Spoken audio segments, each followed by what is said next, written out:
Let me just give YouTube a second to catch up. Yeah, but I just always surprises me that we can spend so long pretending we like Star Wars. Oh, Yeah. everyone. I mean, I prefer Star Trek to be honest. YouTube a second to catch up. Yeah, but All right. Looks like we might be live. Let's just give the chat a second to appear and whatnot. Get cozy. everybody break out your popcorn. Yep. Your calf. I was talking to my friends before doing this, and I was saying we were going to be talking about X-WING the Bacta War, but they all thought I was saying the back door. So I think for the rest of the night, we should just call it. They were fighting the back door. It's a very different book. Yeah. Okay. Let's give it one more minute and we'll get started. By the way, chat, just before we start actually recording for the stream, we had to cut off the end of last week's episode because I was sick. So if you have questions that you'd like us to answer about last book as well, when we do do you want to save that for the end, Corey? We may as well open with any questions about Kratos Trap. I don't know if there's going to be if you guys that many. Have any questions about Kratos Trap, now is the time, and we will answer them as much as we remember. I kind of wiped that book away from my mind. Not a lot happens in it, so I don't think we'll get too many questions. And the stuff that does happen end up not mattering. So yeah. All right, let me just pull up my notes and we can get started. So any questions, guys? Notes down in the chat, please. I'm gonna go ahead and mute that guy for a bit, I think. All right, you ready, Corey? Good to go? I'm good. Okay, let me just start the recording. I'm not sure. Is the stream working all right for everyone, the video? It might just be a problem on my end, but I just want to make sure we're good. What's it doing on your end?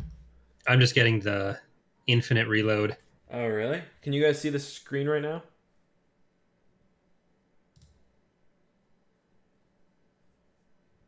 You're good? Okay, it might just be on my end, so no problem then. Wow. All right. Hey guys, this is just... Oh wait, hold on, I didn't start recording. Yikes. Yikes. Okay. Hey guys, this is Justin, joined once again with another episode of... Let me start that again. Oh my god, I can never get the intro right.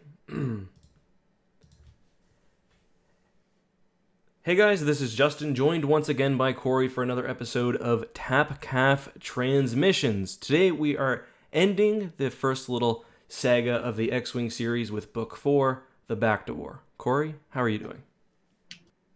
I'm good. I'm ready to get into the back door here, and You want to explain that for the stream, just so you don't just throw a bunch of back doors around and confuse? No, I'm just saying we're going to be talking about Star Wars X-WING the Back Door. Okay. All right. No problem there. So last episode, I got really sick at the end. I got food poisoning, and I was throwing up a bunch. So if you guys have any questions about Book 3, The Kratos Trap, we didn't get to answer them, feel free to leave them in the chat now if you're watching this live, or you can also email them, and we can eventually get to them. Yeah, so I guess if you guys want to think of any you have right there, I'll just give a little overview of how we got to where we are in the books for anyone who may have forgotten or isn't reading along. So that sounds good to everyone?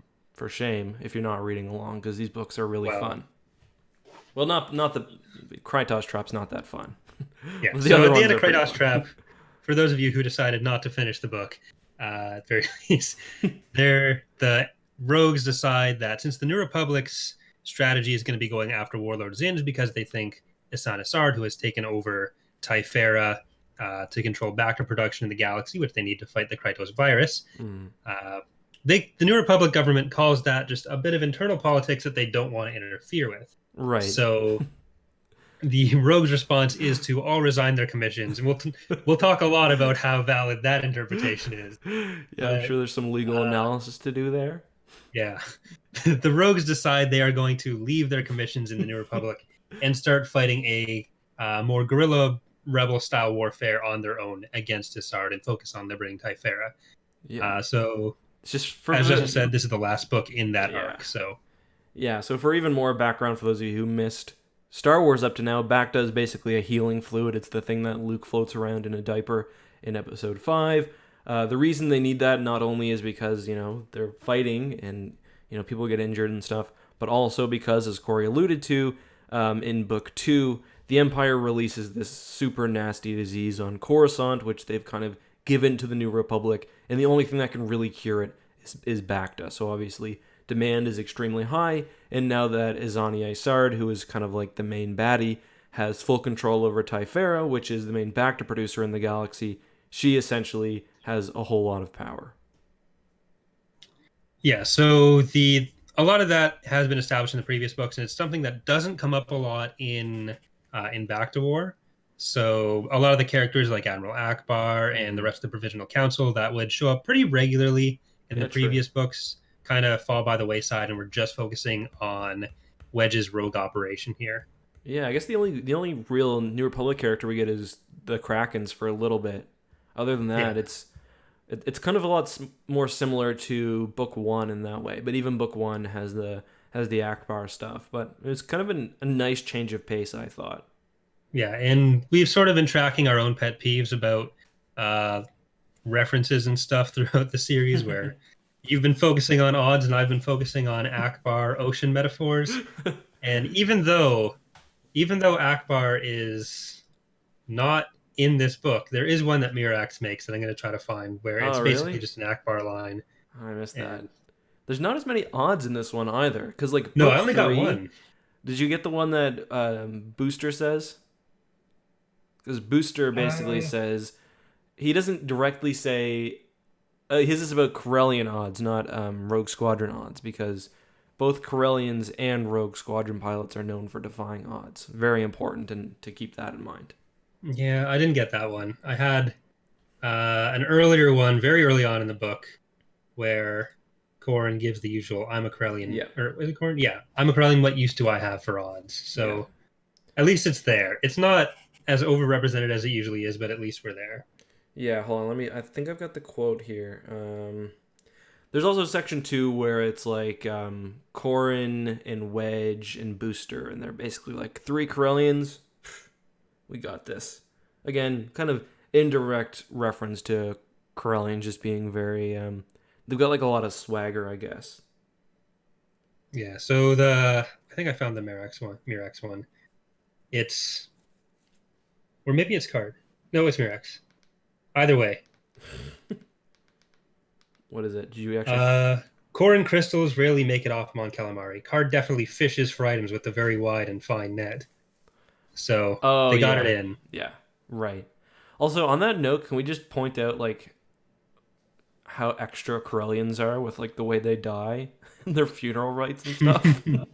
So for those who miss it, and there's references to this in other books too, like it's kind of a big point in one of the Legacy of the Force books when Corellians are like being put in concentration camps on Coruscant. But sorry if you guys heard that notification, by the way. But basically, when Corellians die, they get basically compressed into diamonds, and they get thrown up into, it's kind of like a starscape, right? I guess they would have these across the galaxy. Yeah. Well, I think it's just for the ones that help the New Republic. Oh, okay. So because they're exiled from Corellia, they can't, or because the Corellian government is separate and it's under the diktat, the ones that are important within the New Republic can't really go back home. Mm-hmm. So they end up in that kind of sanctuary thing. Right. That makes sense. And the sky is supposed to map like the stars as you'd see as them seen from Corellia, right. I think.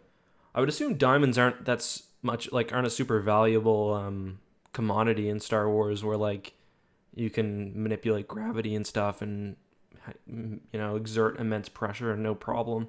Probably can just make them at will. Yeah, but then who cares about synthetic diamonds? Yeah, true. You need those. Just like the real world.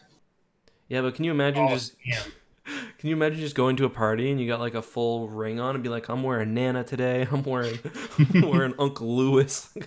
Got my whole mom's side of the family. That. You think they do or they don't? I think people do that. Yeah, probably.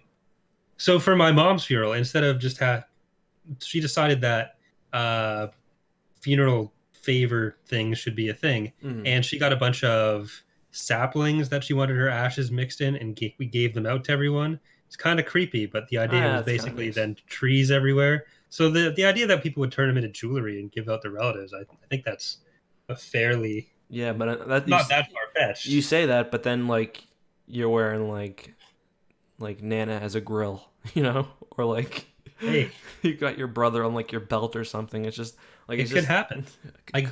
It has to be a thing out there. Yes, there has to be someone. There's probably someone in the chat right now. Yeah, wearing a relative.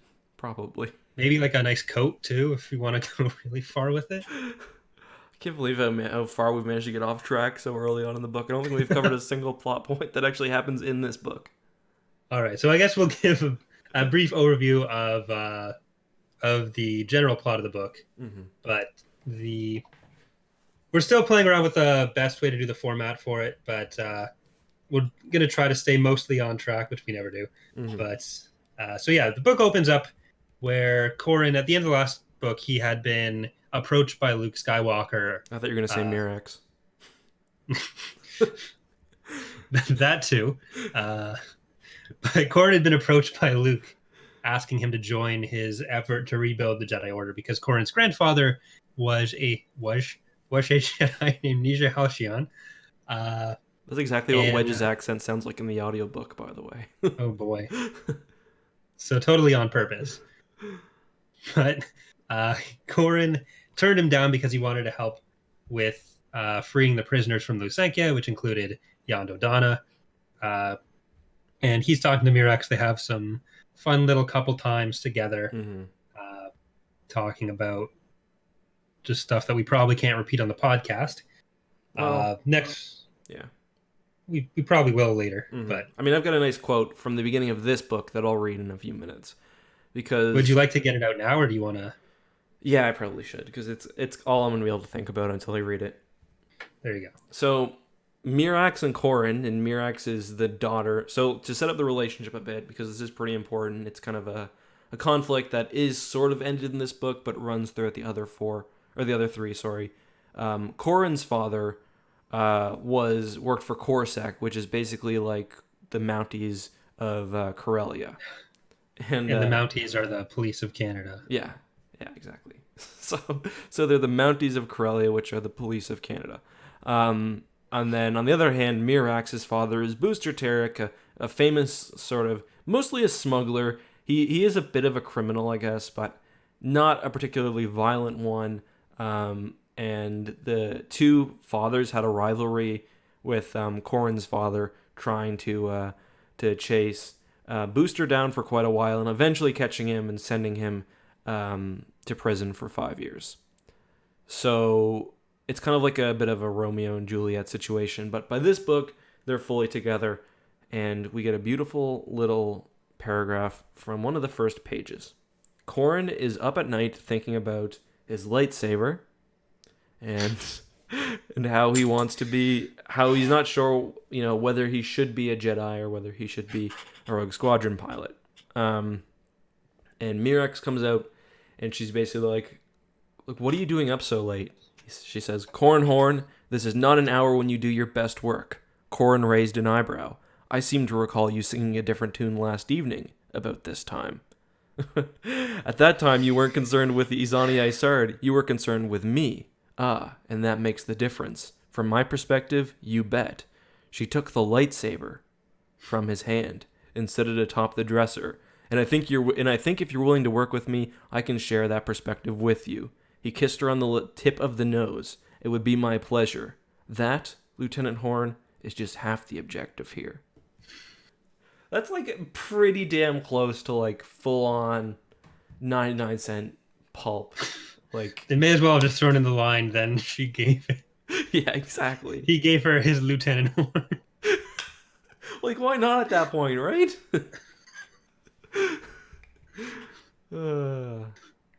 But then Mirax said, "But really, we should have sex, just in case no one was..." Yeah, because some of the people reading this book are young, and they won't understand all of the implications there. And when I read it, I didn't remember there being so much sex in these books, because Star Wars books are not totally, but generally pretty sexless. Like some exceptions, I guess, but most of the time, like, yeah, the characters get in relationships, but it's pretty much left at that. Like, Corran has basically ranked every woman he meets based on attractiveness level. Yeah, there's one further instance of a new character getting introduced in this book where we get some details there. But I think this book is probably the best of the four for not overdoing that to the same Agreed. extent, especially compared to Rogue Squadron, where it was like every other page. Yes. This one, you have that scene with Mirax, a couple references here and there, which is its life. Mm-hmm. That makes sense. Yep. But then there's a scene with Fleury Voru talking about Arisi Delaret, which also doesn't make sense. Yeah, so Fleury Voru is basically, well, originally he was released, and this is a little bit convoluted because it doesn't make a whole lot of sense, but originally he's released by Rogue Squadron to help stir up some trouble on Coruscant. Eventually he joins Isard and runs to Thyferra, and now he's her Minister of Commerce. And then there's also a character, Arisi Delaret. She was at one point on Rogue Squadron, but she was an Imperial spy. And now she is also with the Thyferran. So all the sort of bad guys are in one place. And Fleury Voru, who I kind of imagine as being this old man, like at even least, he imagines himself. Yeah, because he's been in prison for quite a while. And he was pretty highly positioned before he went to prison. Yes. So I think he's probably like mid-70s or something. Yeah, I didn't quite imagine him that old, but I guess that would make sense. Well, he was talking about... Yeah, no, it makes sense. He was talking about how he only had so many years left to execute his vision for his life. Yep. But... I didn't imagine we know like that, but people in Star Wars live longer, too. Yeah. So, going back to our first episode, even if the Bakurans lived even strangely longer than that. So, I was picturing him like 70, 75. Yeah, that makes sense to me. And then, let's just remind everyone that Arisi is the #1 draft pick on Corran's attractive single ladies list, I believe. Yes. Even above Mirax. Well, no, number two. Below Mirax? No, above Mirax, which he is very explicit about. Yeah. And future wife Mirax. And Iella is like way down there. Yeah, but it's the otter that's first. Cheryl. Oh, I forgot about whatever her name was. Right. Yeah. I mean, the smooth skin doesn't compare to that sweet otter touch, does it? Oh God. And there's the new character in this book whose mouth is slightly too wide. Yeah, so she's number 5. The only detail we learn about her. I don't remember if Corran, does he specifically, because Isard is always talked about as being strangely attractive as well. Yeah, that's a lot of that comes from Voru. Yeah. Where every scene that Voru's in with Isard is like, and remember, she has 2 different colored eyes. Yeah. And in case you didn't recall from last paragraph, her one eye was different from the other eye. And in this moment, the bright burning of the eye that was different from the other eye. It very subtly reflects the duality of her nature. Sometimes she can be cold and mean, sometimes she can be angry and mean. There's that Simpsons episode where it's like a parody of The Departed. And at the end, there's the rat that's going over the fence or whatever, and Ralph shows up. The rat symbolizes obviousness. Yeah, basically. I mean, to be fair, these aren't books for symbolism. I'm sure there's some in there, like if you'll... maybe not, but there could be. Sure, there's plenty of symbolism. Yeah. Like... The, And there's like discussion of PTSD. They're not as pulpy as you would like to think. That's true. And ultimately, they're enjoyable books, which I think for an expanded... Sorry? Try don't just point out in the chat something that I think we miss, where Isard actually has 2 different colored eyes. Oh, did it mention that? No, I think we forgot. It doesn't come up much in the book. It's an easy detail. I think that's only in the Essential Guide to Warfare.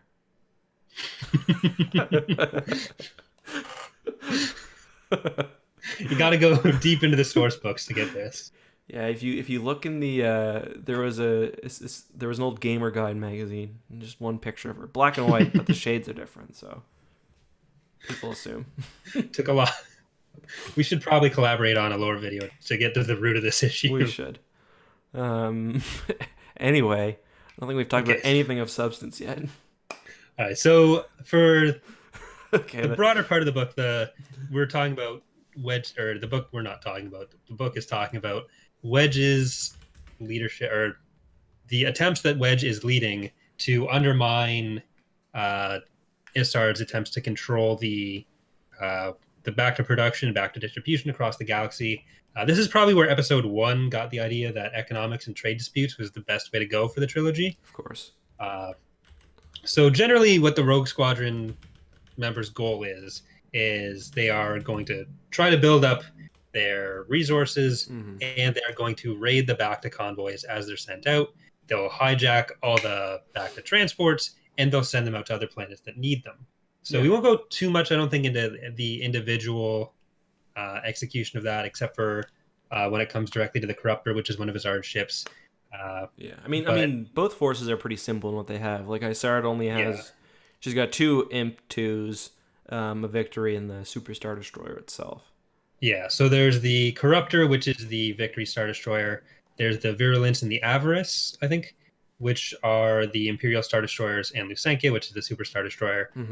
Wedge and Rogue Squadron, they start off with just Mirax Terex Pulsar Skate, which is like a freighter smuggly ship. Think Millennium Falcon scale. I think a little bit bigger than that, but I think so. Nothing huge. And they have a single Z95 Headhunter. Right. Or they had the other ones, but they sold them off. Right, and that's from like the raid on Coruscant, right? Yeah, they used those to capture Coruscant. Tycho had bought them, and they have a bunch of money that had been deposited in Tycho's accounts to frame them. So like 17 million credits. Yeah, but I mean, they ramp up quickly with the amount of money that they're dealing with. Yeah, because pretty early on in the book. Yeah, they sell them. Yeah, and I mean, it would have been interesting if like they had kind of a motley crew, but like almost immediately the New Republic kind of under the table gives them their starfighters back. Yeah, so it's like the 3rd or 4th chapter in, Wedge and Tycho are talking, and Tycho has managed to get... Sorry, I'm sure you can hear that, but... You in like Need for Speed Underground? What's going on? I'm actually recording this from a car right now. Oh, nice. But they managed to get Entry, which is their droid back that was able to get a bunch of deals for him, and he never comes up again in the book that I can remember. But they also get... their X-Wings were noted as surplus military hardware and sold off to them. Missing one thing. Yeah, the pilot. It's pretty heavily implied throughout the book that even though they've had to resign from the Republic, the New Republic is implicitly supporting what they're doing, even if they can't openly do it. Yeah. I mean, I kind of like that. I think M-Tree comes out too later when they get the Alderaanian ship, because Wedge kind of makes like a C-3PO-esque joke about how he's always reminding him of how familiar he is with like naval codes and stuff. Yeah, they were going to use him to run... They mentioned him as running the Valiant and annoying all the droids to death. Yeah. Daigo's Fish did had a good point. A good note. The Coruscant Z95s are sold as collector items, which is kind of cool. Yeah, the Bothan, the one that Seer drove in particular is highlighted, because as a Bothan, the Bothans are really big into what their contribution is to the rebellion. So Wedge and Tycho talk about that as probably the biggest value ticket for them. Yeah. That's kind of interesting, because really throughout all of the Star Wars EU, like the main characters are like famous galaxy wide. Like Luke is probably one of the most famous people in the galaxy. Same with Han. There's a bit in I think it's the Swarm War, where like they're on a Killik ship or something, and like they're signing these things. The whole point is like the Killiks are very logical. So like Han's like, hey, we'll sell all these and you can make lots of money off them. But all these people would be really, really famous, but Han and Leia, for example, are always just kind of walking down the street and stuff. I love the idea of Han in his old age, just like hawking merchandise. Yeah, get your official Millennium Falcon toys here, kid. That's what it is. It's like a statue with a Millennium Falcon, and of course, it's filled with little critters, because that's how they take down the Fifth Fleet. They fill it full of critters. We'll get to it. Since we're talking about the the acquisition of their stuff here in the New Republic helping them. It's probably a good time to talk about why the New Republic is Yes. not fighting with them and what they're actually doing. Well, I'm the legal expert, kind of so stupid. Go for it. Okay, it doesn't make it makes some sense, I guess, but not really. So the basic idea is that the New Republic doesn't want to be seen messing with internal politics. For one, Thyferra is a non-member planet, so I don't see why they'd really care. Because they're worried that this is at a point where the New Republic's expanding very rapidly, and lots of new planets are joining the cause, and they're worried that if they start messing with internal politics on Thyferra, because technically Thyferra was run by two large Bacta corporations. It's Zoltan and Zuckfra? Zuckfra? Yeah. And Zuckfra is kind of oisted out. And then Azani Isard is kind of put up as, I don't know what her official role is because it's kind of weird. She's kind of like a governor, but she's also, it's a company that runs the planet basically. So, yeah, the issue is that she's kind of inserted herself into a difficult political situation and kind of taken advantage of it. And then the New Republic doesn't want to deal with that. And they also have Big Daddy Zinj, who is out causing trouble with a Superstar Destroyer that they also think is more important, I guess. Yeah, so the argument that it's just internal politics, even if the tensions in the Civil War started before Isard got there and took advantage of it, throughout the book, she's attacking other planets. Yeah. And there's talking about she genocides. She's ready to genocide the species. Yeah, so their whole later on in the book, she's talking about the workforce, the local workforce. Mm-hmm. She says, I put together an analysis of the Bacta production here and determined that the Bacta industry needs only 1.8 million Vratics to operate all the facilities we have at 100% efficiency. That means there are 1 million surplus Vratics on the world. Yeah. And then she says how she's going to murderize them. Yes. And this information gets out because she wants Wedge to hear about it to lure him into attacking. But you'd think that would change the New Republic's... Right. I mean, that's more than enough. That's more than enough for you. I mean, plus the fact that it's not like it's just a random planet. Like, Thyferra, Bacta is one of the most important things in the entire galaxy. And she's essentially, using an Imperial monopoly to, she's basically, torturing the rest of the galaxy. Yeah, and just because there was the upper level of humans who were... it kind of shows humanocentrism in the New Republic as well. Mm-hmm. Because the population state is being 10,000 humans, not all of which were in Zuckfra. Yeah. And then 3 million Vratics. So very low population on this planet, especially for a hive mind species. Yeah. But because Zuckfra took over and was going to kill everyone, that was enough of a resolution of their internal politics for the New Republic to be like, no, this checks out. Plus, I mean, she's an Imperial warlord, basically. The New Republic can perfectly just declare war on her. Whenever Thrawn captured a planet, it's not like the New Republic was like, well, internal struggle, baby. Good luck. What was the name of that agricultural planet that basically just capitulates to him when he does the trick with the shield and the dreadnought? Remember? Was that... I can't remember the name of it, but you know what I mean, right? When they because he he uses just as much force because maybe Isard doesn't shoot any turbo lasers, but she shows up with at this point 8-kilometer long Superstar Destroyer.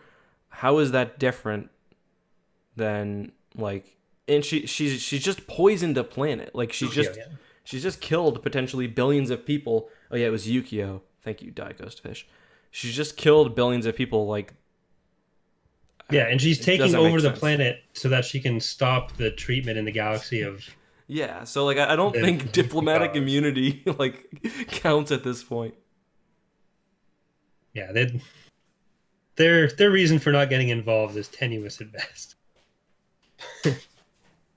But yeah, so Wedge is trying to execute the war in that way where they're doing the raids, they're getting the Bacta. The first thing we see, or the first raid we see, there's a bunch that are kind of implied as going on in the background. Mm-hmm. But the first raid we see, they get the Bacta, and Corrin and Ural take it to a planet called Halanet. I think it was Corrin and Ural.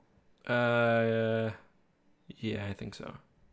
And so they give it to this very small population planet as well, where they have a bunch of like a very high mutation rate disease that they can sort of treat, but they need Bacta to effectively wipe it out. Yeah, and this planet's And like they're barely holding on. It's like basically a rock that they're living on. And yeah, it's like this disease doesn't kill them; it just makes them really hungry. Well, not really hungry, but they need to eat a lot to survive. So this yeah, and they disease is basically can't just gonna afford the Bacta at Asard's prices. because like 1 billion credits, Yeah, they say. so the rogues give it to them, but then Asard starts realizing, well, they're giving it to these planets, so we're gonna invoice these planets, and anyone who doesn't pay the invoice, we're gonna just show up and wreck them, and that's what she does. She sends 8 Convarian, which is the captain of Corruptor with the VSD2. They go to Halanet, and they start. No, that's what's actually. This would have been after the second raid, so I guess we'll talk about that Yeah. first. But she wipes out the colony. Yeah, it's kind of similar to what doesn't Dala kind of do something similar to that when she is kind of just going around wiping people out? Like, doesn't she like just raid a bunch of little colonies too? Or am I misremembering? She does. There was the raid on Tatooine where they were trying to Oh put, yeah. I think, Gantoris's folk. Yes. Yeah, that's right. But yeah, But yeah, so what they're doing, because ISART doesn't really have that much in the way of assets, and they do talk about shipyards a bit in this book, which is kind of cool. She doesn't have access to any shipyards. She can't replace her TIE fighters. So basically, she's in a tough position where she's like trading with other warlords. They mention the deep core warlords like Blitzer Harsk a few times. yeah, So they'll trade some Bacta for some TIE fighters, but like even with those extra units, it's still hard to protect all the Bacta convoys because if you imagine, I mean, this book probably doesn't even do justice to the scale that something like this would need. This is a treatment that's being used across the galaxy. So yeah. It's like she's responsible for the protection of every Tylenol shipment in the world. exactly. So Rogue Squadron, they steal. They don't think they outright destroy any, do they?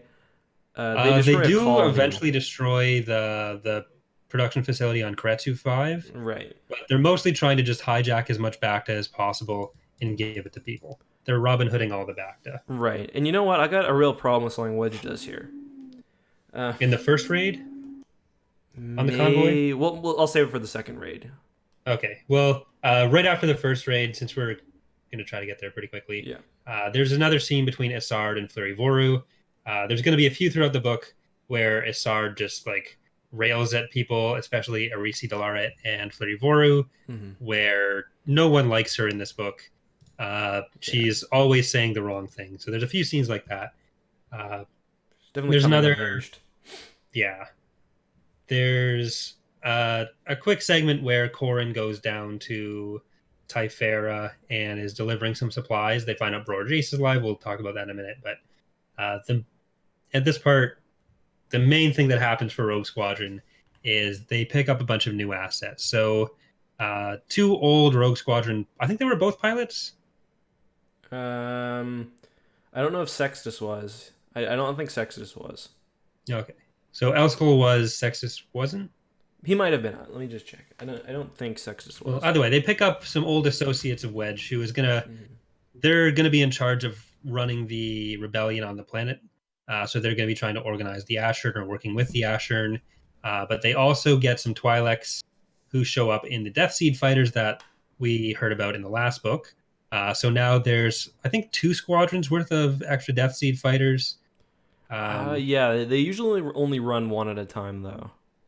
And the Death Seed fighters are kind of cool, too. I'm going to do a video on them tomorrow, I think. But they're basically like because they're ugly starfighters, which means they are parts of different ships taken together. But unlike most uglies, they're kind of uniformly produced. So they're pretty decent little ships. Yeah, they can kind of spin the same way B-Wings can. Yeah. But, sorry, kind of just yada-yading some of the plot points to get back to the second raid, and then we'll double back for whatever we need to. But so they go for a second raid. Sorry? I was going to say, I don't think we ever explained who the Ashern actually are. Okay. Do you want to do that with, like, Bror Jace? Yeah, sure. Yeah.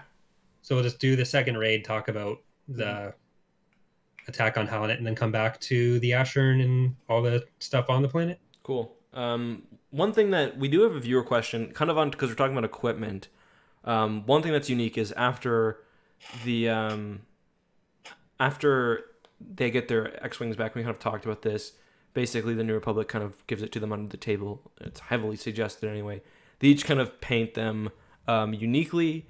And we got an interesting question from, I think it was from Nick. And he said, Yep. he said, hey, Corey, Eck, I was just wondering your thoughts on paint jobs on the Rogue's X-Wings. I feel it is one of those cool minor details that helps add to the warplanes parallels and the pulpy nature of the book. Also, which was your guys' favorite? I personally like Gavin's Crate Dragon, bringing it back again to World War II warplanes. Thoughts, Corey? Thank you, Nick, for the email, by the way. There's actually a picture of some of the designs that was in another piece of media. I'm gonna see if I can look it up, but I think he's right. Gavin's is the correct answer. Right? Well, I do kind of like the Tychos, just because I think the Tychos is just red with like black and white. I don't know. I just think that'd be a cool color combination. But yeah, I think probably the right answer. Yeah, the Tychos becomes important later because he changes his call sign or his IFF code, where he sets it up to be the same as Another Chance. Yeah, which is an old Alderaanian freighter that they put all the weapons on after they demilitarized. So he basically jumps into systems identifying as Another Chance, and that'll be important later. They do something like that in the Vong War too, when I forget the name of the squadron, the one that's like Jaina and Jagged. They outpaint their X-Wings, or Jagged has his what's it called, his claw craft. I don't know. I do like when pilots do that. I think it's pretty cool. Yeah, they've got to make sure they leave the kill counters on. So yeah, of course. And gotta have a VSD and Death Stars on wedges. Yeah, exactly. Because at one point, well, we'll talk about this in a second, but yeah, they're continuing to do the count. I wish I would have tracked how many lives Corrin extinguished in these 3 books. It must be upwards of like 25 or 30. And then there's whatever happens off screen too. Yeah. Yeah. He's just on a murder spree for books and books. Yeah. Plus, him and Mirax killed each other that one night, if you know what I mean. Oh God. That's 1,000 little deaths, right? So yeah. Add that to the X-Wing. Well, we don't know if they both did that. Yeah. Anyway. Well, they suggested that. Anyway. Well, they talk about practicing later. So yeah. I don't know if we need to have a specific episode just for Corrin. We just need to get all this shit out. Yeah, so they have the second raid they cover is after they have all the extra resources. The Chirdaki are there, which is why I was trying to yada through it. But during that raid, the Corruptor, so Asardas figured out what they're doing. And because the transport was being kind of argumentative, there were 3 and the lead one was being like, no, we're not giving you our stuff, they're going to kill our family. Because they're taking that extra time to surrender, Corruptor has time to catch up to them, shows up in system and basically blasts the transport into dust. Yeah. Before it does that, they kill the only Rogue Squadron casualty in the book, I think. Riv Shiel, the Shivastinanian. Yeah, and he's murdered, and I think we both have this thought. He's murdered like so like offhandedly that like I searched him up. I was like, did he somehow survive this? And like I put a little note that like he's the worst treated Wolfman since the one who was just removed from the special edition. like he's just gone. And Wedge is like, well, that happened. Like we'll have to bring the vacuum around after like he's eating at the mess, I guess now. There are a few comments, in the chat just saying that they're either at the end or it hasn't started yet. So I think there might be an issue with the stream, but it may not just be me. But either way, let me just double check because it says, "Are you guys having stream issues?" It says it's working for me. It might be because there's only a still image, but yeah. Well, either way, yeah, let's just continue. The other point there, I guess, was that's how Gavin ends up on Alan, and that is there when they're attacking. But right, and I don't quite. So it seems like he was recovered after the battle or something, and then or like because it makes it seem like during the actual battle that he gets taken out, but then they're like, no, he's still alive because he just jumped to hyperspace oh, okay. when as soon as it happened. I think that's what he says. Gotcha. I must have missed that. But yeah, he just made a few jumps out, and then he knew how to get to Hownet. He right. wasn't good at Right, astrogation, and that was a place that he knew. Which is something they mentioned like in the first book. Yeah, because Lujane Forge was teaching him how to astrogate, astronavigate. She got stabbed. Then she's dead. So no one bothered to finish. He's like, well, guess I'm not traveling the stars anymore. Yeah. Just shut up, Gavin, and follow us, stupid kid. Yeah. One thing that I wanted to mention, though, is Wedge promises all these people that he's going to protect their family, and he definitely doesn't. Like, yeah. Like, a lot. Like, there's definitely a lot of people who are murdered on the ground. Because I'm sure the Asheron rebels can't protect all of them. If there was even like an offhanded mention from Wedge to Booster, like, oh, these are the families of the people, let's get them hidden. But no, not even once. And I think it later says, because Isard actually straight up says later, don't worry, I've already killed all the families when she's testing. Yeah. When Seryanka defects, and I think it was Seryanka. Or no, it was when Converian after the second battle. Because remember, she's like dressing him down, kind of. Yeah, because Voru was gonna be like, "Oh well, don't you want us to do this?" He's like, "Don't worry, we already killed them all."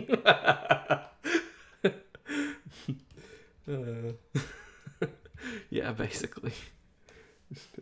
Yeah, there is the mention of Wedge getting the Asheron to kidnap the people that are on the planet, but there was a few places where it was happening off planet too. Yeah, and there was basically no attempt to. Wedge is very unaware of what collateral damage is in this book, where it seems like it's kind of a blind spot for the rogues. Well, that's why they're not associated with the New Republic anymore. You can tell because they painted their X-Wings differently. That's true. You can't have those New Republic colors. Yeah. So let's talk about the second battle specifically. Basically, I guess you already basically explained what happened. They're slow. The Victory Star Destroyer shows up and blasts it blasts a freighter and one of the X-Wings. And then there's also the attack on... so Gavin goes to this planet, the same one that they gave Bacta to, and Isard's like, well, we've got to re-extract the Bacta basically from those who took it, and she launches a big strike. And I kind of like that scene. It's pretty brutal, though. Yeah, she just murders everyone on the planet. Yeah. Gavin gets away. Yeah. But there's another scene between Arisi and Gavin, too. And one thing that really bothered me is that Arisi, at this point, is flying a TIE Interceptor, and she refers to its landing gear. When, like, TIE Interceptors don't have landing gear. That one does. I guess so. Yeah. It lands in snow. It says so in the book. You are right. Aren't you reading the book? You are right. Like, that's the obvious explanation, but... Yeah. I don't like it. Makes me sad. Is this the scene where we get the name for Gavin's astromech? Oh, yeah. Isn't it like Jawa swag or something? It's Jawa swag. Oh, hey, you've got it marked down. I made a note of it because it's the dumbest thing. Yeah. I'm not sure if it's supposed to be Jawa swag, as in like... Or Jawa's wag? Like, do Jawas have that much swag? Or it's about talking and it's actually jaw as wag. Or just... Or Jawa... Yeah, Jawa's wag. Like, they wag their... I don't think Jawas have a tail, but they could. You don't know what's under the robes. Yeah. It's like the TIE Interceptor landing gear. That's what they're hiding back there. We need to get incredible cross sections of a jaw. Yeah, I'm down. You know how there's the what's his name? Crate was a Tusken Raider for a while. Darth Crate. Why didn't we ever get like someone who had a history of being raised among the Jawas and who like turned evil? R2 for about 15 minutes. Yeah, or it could have been like a Chadra fan or something. Ooh, if Techley. Yes. It would have been a little that interesting. should be a subplot we look into for. I'm gonna see if I can make it work. If there's nothing in the books that directly contradicts it, it's gonna be my new headcanon. Yeah, anything that's not directly contradicted by the books, even some stuff that is canon. I kind of get it now, actually. Jawas steal droids and stuff. So like a droid would be like the Jawas swag. Okay. I think. Yeah, that's fair. Still, you can tell he's a 17. Shows his age. Yeah. Speaking of, we didn't really mention, they do take a nice little stop over when they introduce. I think it's maybe before the first raid. Even they take a stop over at the Darklighter family farm. Yeah. On Tatooine, and of course they stop at a Tapcaf or a cantina, sorry, in Tatooine. And wouldn't you guess it? It's the exact same one we always stop at. Well, Mos Eisley's only so big. How many bars do you need? Have you seen the kind of people that hang out at Mos Eisley? Not all the drunks in town can't fit in that one cantina. That's fair. So I'm from a very small village. So the city of Niagara Falls has a small village next to it called Chippewa. I know exactly what it is. So there's only a couple thousand people that live there, and there's very few streets. Mm-hmm. But on 2 streets, there are, I think I counted 11 bars. Yep. Each one at most 2 minutes from the next. Yeah. So Halifax, apparently, people say they have the most bars per capita, but it's been down to second most bars per capita. Damn, so we have, guys gotta catch up. Yeah, I mean, I'm in the suburbs, and there's like 5 bars I can walk to. So like, it's the perfect place to really nurse a nice drinking problem. How did they get the naming rights of Mos Eisley Cantina? True. That's what I know. Like, is there also Mos Eisley Bar and Mos Eisley and why Cantina? Does anyone else work there besides Wooher and what's her name from the holiday special? This is what, 7 years later? No, this is like 11 years later because that was. No, it's not. Yeah. Oh yeah, no, it's not. Yeah, it is because after New Hope, because there's 4 ABY would be. No, right. Yeah. You were thinking, yeah. It was Return after. I was thinking after Endor, yeah. No, it's 7 years. Yeah. So he has got no career prospects at that point. Oh God, no. How long has he been there? Speaking of, we did get a. Well, I think the new canon has him like. I think there's a story about him being like scarred by the Clone Wars or something. But yeah, we did get an email about that. I'll just read it. Drinking Rhodians, yeah. Yeah, hold on. Corey, can you check who this one's from as I'm reading it? So it says, I have really enjoyed the series you are doing on the EU books. I decided I have to catch up when you started the X-Wing series. They are some of, if not my favorite, Star Wars Legends books. Bacta is my favorite. I think it's interesting how in this book, Wedge and the Rogues are in complete control of what is going on, which is 100% true. I think Booster Terra commanding the station and later the Imstar Deuce is the most amusing plot point. And then there's a bunch more, but the part that I wanted to get to is there's one reference to, I think, Tales of the Mos Eisley Cantina. The reference is in Chapter 6 when Wooher is telling off a Rodian and a Deveronian for going after Mirax. When he threatens their death, he calls dibs on the Rodian. I'm all but certain that this is a reference to the story of Wooher turning Greedo's body into the most potent drink ever. Did you catch that one? I did not. Me neither. That's from Wild Christmas. Yeah, I don't even really remember Tales. I don't remember that story in Tales, but yeah.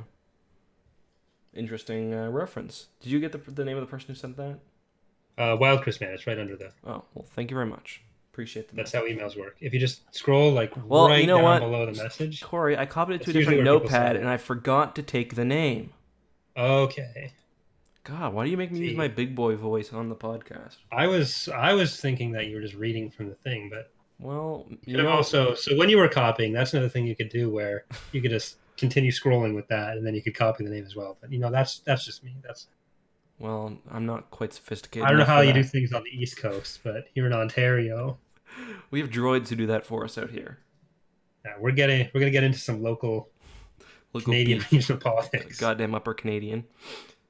Anyway. Oh yeah. What are you talking about, buddy? Listen, I'm gonna go out for a rip, and I'm gonna come back, and you better apologize. Oh yeah, bud. You think he's gonna come back on in here, eh? I'm sorry if you feel that way, but come on, man. I'm gonna throw some paws at you, buddy. Oh. Anyway. That is the worst digression in the history of the podcast. Well, I don't even know if it's the worst digression in this episode. That's fair. We'll have to get someone to do a top 10 list. That's what we can do. Top 10 digressions on Tapcaf Transmissions. Also, I think in this, I forgot to take a note of this, but I think they mentioned the droid scanner in the Mos Eisley Cantina, which is always one of my favorite things. You know what the droid scanner is? I do not. It's like, when they walk in the cantina, there's like this big panel on the wall with like a blue, like lit kind of like cross on it. Oh yeah, blue light eater, bud. Yeah, big time, bud. But yeah, that's the droid scanner, and it's in the cantina. Yes. Anyway, I don't know. What do you think about when he meets? So after they go to the cantina and Mirax throws her dad's name around because he's Booster Tarek. He's this, My father will hear about this. Yeah, he's this big shot, basically. Then they go to the Darklighter residence. Not Gavin's father, Biggs's father, who in one of the other books is described as being kind of a dick. Because doesn't he try to steal land from somebody, basically? Yeah, that's how he got all of his money. Right. He's described in this book as being kind of a dick, too. Yes. So. Totally. So they go to his house, and of course, because he found this Imperial weapon stash somewhere on Tatooine, and Rogue Squadron still needs assets at this point. So it's Corrin and Gavin, I think, or no, sorry, Corrin and Mirax, because Corrin, Mirax, and Gavin is there. Yeah. So there's another person who wants this stuff. And wouldn't you guess, he comes out of the room and Corrin's like, I'll have you know this is the daughter of Booster Tarek. And of course, the guy he's talking to is Booster Tarek. Yeah, which is very convenient because they needed someone to run their operations. And he agrees to do that too. And just decides to like give up his claim to the weapons because Wedge needs him. Yep. But they're like, no, we can't be Imperial. Which, fair enough. So someone is putting a Nick Fuentes stream in the chat. That's a ban. There was something that came up later in the books about what what Huff was doing with the equipment too, where he had his personal security force wear stormtrooper armor that he painted blue. Wait, what? There was stormtrooper armor in the. Oh yeah. Right. So yeah, it does kind of pays off. See what they did there? They set it up and then they knock it down later on. Damn. Yep. These guys really know how to write literature. Yeah, they do. Did you know the story has a beginning, a middle, and an end? Yeah. But on that note, though, and this is off topic, unsurprisingly, the rogues don't suffer too much in this book, do they? They don't suffer too much, but they also don't get mentioned too much outside of Corrin, Wedge, and Tycho. True. No one else really seems to matter or have any lines. Which I think if they had focused more on the squadron dynamic, because that's what the first book does so well, and the other books don't do quite as well. That would have brought this book to the next level for me. But like everything they plan goes right. I can't think of anything that goes wrong. And usually it goes better. There's the one raid exploding doesn't go super well. Dude, in the other books, he's not even good enough for the special editions, that his species. So like, Well, in the other books, if someone, I guess they didn't care much about Bror Jace. They don't have a funeral for him. Yeah. Yeah, at least he dies on screen. Bror Jace dies off screen, and they tell us like as accidentally. Yeah, Oral does get a lot. Gavin gets Oral, yeah, but we don't get their reactions to how they feel about each other very much. Yeah, like as a squad, the banter, like the competition, or like the going to the Tapcaf or whatever. Like that's what the first book does really well. They get set up, like they get built up to be the squad, and then it's like, okay, we already know they're the squad, so we're not going to talk. Like throw a goddamn picnic in there at some point. You know, like the crew go out and get some sandwiches. Like Riv dies, then no one mentions him again. Yeah. Noir Ven gets like 2 lines. Yeah. In the entire book. Yeah. Well, that's because they're saving all his lines for Fate of the Jedi when he'd be Luke Skywalker's lawyer. Hmm. Yeah. He conveniently does have it, or not conveniently, but his leg goes away, so that's the end of Noir as a pilot too. Yeah. What was I gonna say? Ah, crap. I lost it. I completely lost it. I guess we should go back to the Asher now and Bror Jace, talk about all the stuff that happened on Thyferra. Yeah. Do you want to cover that? No. Okay. So basically, there's two Bacta corporations on Thyferra, and the Empire, they didn't quite imperialize the corporations, but they did allow them to form a monopoly. One of them is Zuckfra, and that's the one Jace is from, right? Zuckfra is Arisi, Zaltan is Jace. Oh, okay, so I've got it backwards. Okay, so Zuckfra is the one that's in charge now. Yeah. So each of the Bacta corporations had a representative on Rogue Squadron. Zuckfra had Arisi, who was the traitor, and then Zaltan, right? Yes. I can't do the Bacta politics. Zaltan had Bror. And basically, there's like a civil war between the two. Zuckfra, Zaltan wants to actually formally join the New Republic because they think the Empire's days are numbered. I think Zuckfra wants to remain neutral, but eventually they do kind of become the dominant power, and there's kind of this rebellion set up against them, the Asheron rebels, and it's largely Vratex, right? Like, yeah, the Asheron are supposed to be like all Vratex. Yeah. But it turns out, like what Bror Jace humans. tells us after he rescues Corrin during the supply drop, is that the Zaltan had actually been working with the Asheron, and we're kind of like trying to work together for all that. Right, and it's an Asheron rebel in book 3 who really helps out with the Kalarn Harf or something. Yeah, it's a Q&A. And Jace actually says he was the one that sent Kalarn to Wedge. Right. And he says if it hadn't been Wedge, he would have chosen Corrin, which is kind of like, because they had a sort of a rivalry, but he's like, you know what, I respected you, bro. They were frenemies. Yeah. One thing, what do you think about the space station they're in? So it's I was kind of unclear, and I guess I would have had to go back to read this. So this is the same station Warlord Zinj has it, and then they liberate it. Does it actually explain how they managed to take the station itself and clear it out, or do they just do enough damage to it that everyone just leaves?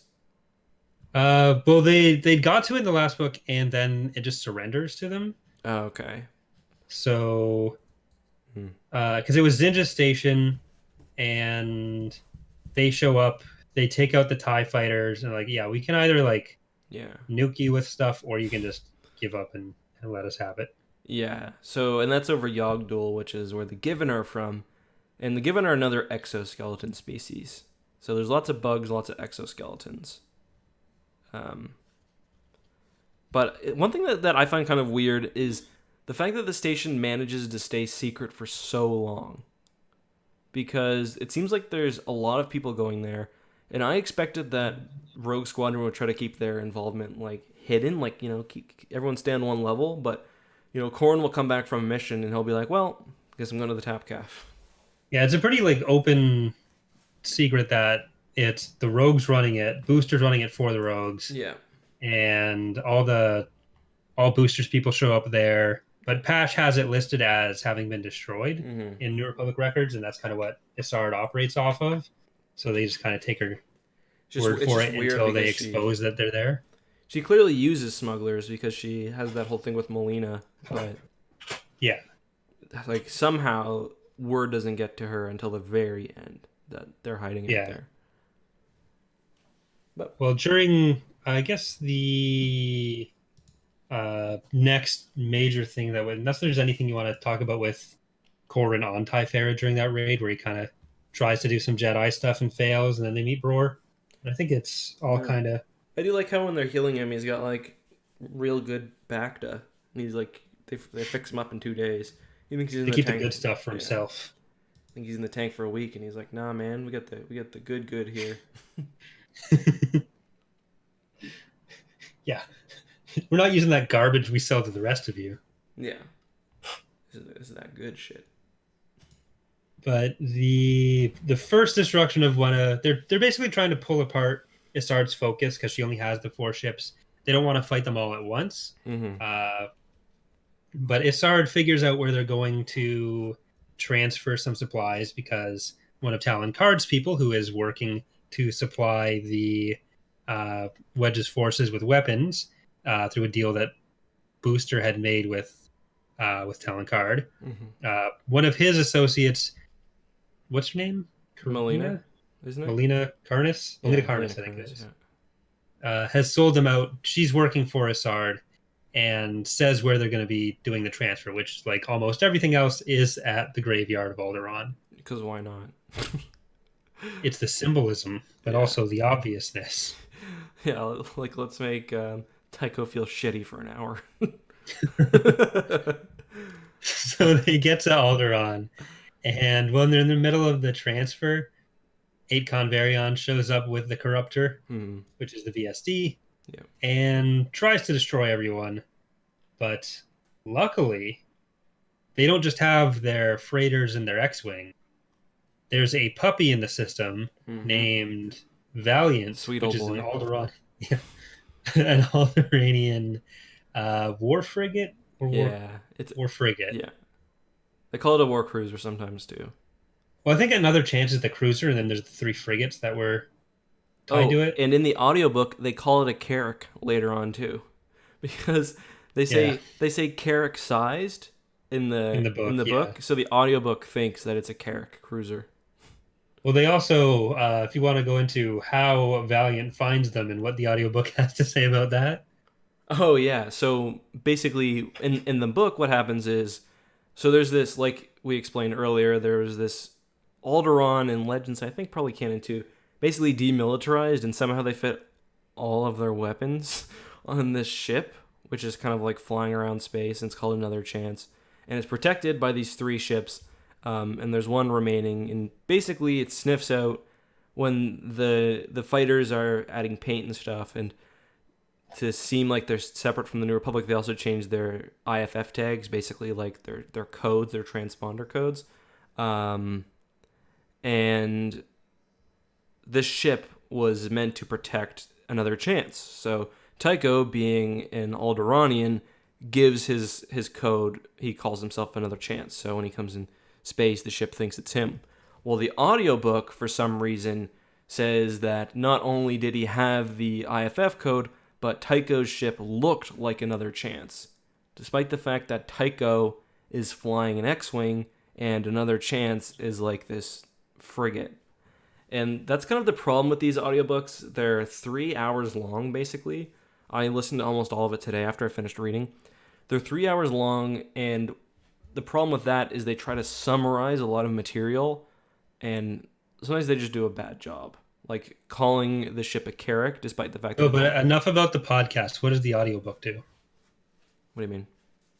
The 3 hours long summarize the book and do a bad job that it's funny. Okay. Making fun of us. Yeah. I'm not quick enough to stay up with your humor. No. I get it now, though. That's I'll just be over here. Yeah, okay. I'm just gonna let this one hang for a minute. Please don't. So yeah, there's lots of little things like that, and just generally, I'm going to talk about this at one point. You got to be really careful when you listen to audiobooks this old, because yeah. Oh, I guess this is also the battle where Isard has leased an interdictor, the Aggregator. Yeah, the second interdictor in the whole galaxy. Greater Maldrude. Yeah. There's 4, one for each corner. Yeah. Because it's called the what is it again? The Aggregator. I think it's Aggregator. And right away, Fleary Vory was like, the interdictor? He knows it by name, despite being locked on a moon for however many years. If it was something like the stopping movie, like, oh, that's an interdictor, that would make sense. Mm-hmm. But Aggregator, know that one. Yeah. But it's manned with really crappy Thyferra Home Defense Corps pilots as well. Yeah. Which turns into a point of contention because Isard, when Valiant shows up and the X-Wings are able to destroy both Corruptor and Aggregator. Mm-hmm. I didn't know this. No, the Aggregator is not destroyed. It just Aggregator leaves. Just runs away. Is Corruptor? Yeah, Corruptor's destroyed because it gets torn up by the asteroids. But Isard blames Arisi's pilots for not being good enough. She's like, I told you, like I warned you. Yeah, you gave them good evaluation. Like, yeah, I gave them good evaluation. Then you sent them up against the best fighters in the galaxy. Yeah, I did like that because, unlike like in the first book, Isard does seem pretty competent, but in this one she makes so many mistakes and pisses off so many people. There's literally like 3 different people in the Empire who've got plans to just screw her over and like seize control or just leave. Everyone is looking for the first and best opportunity to just screw over Isard.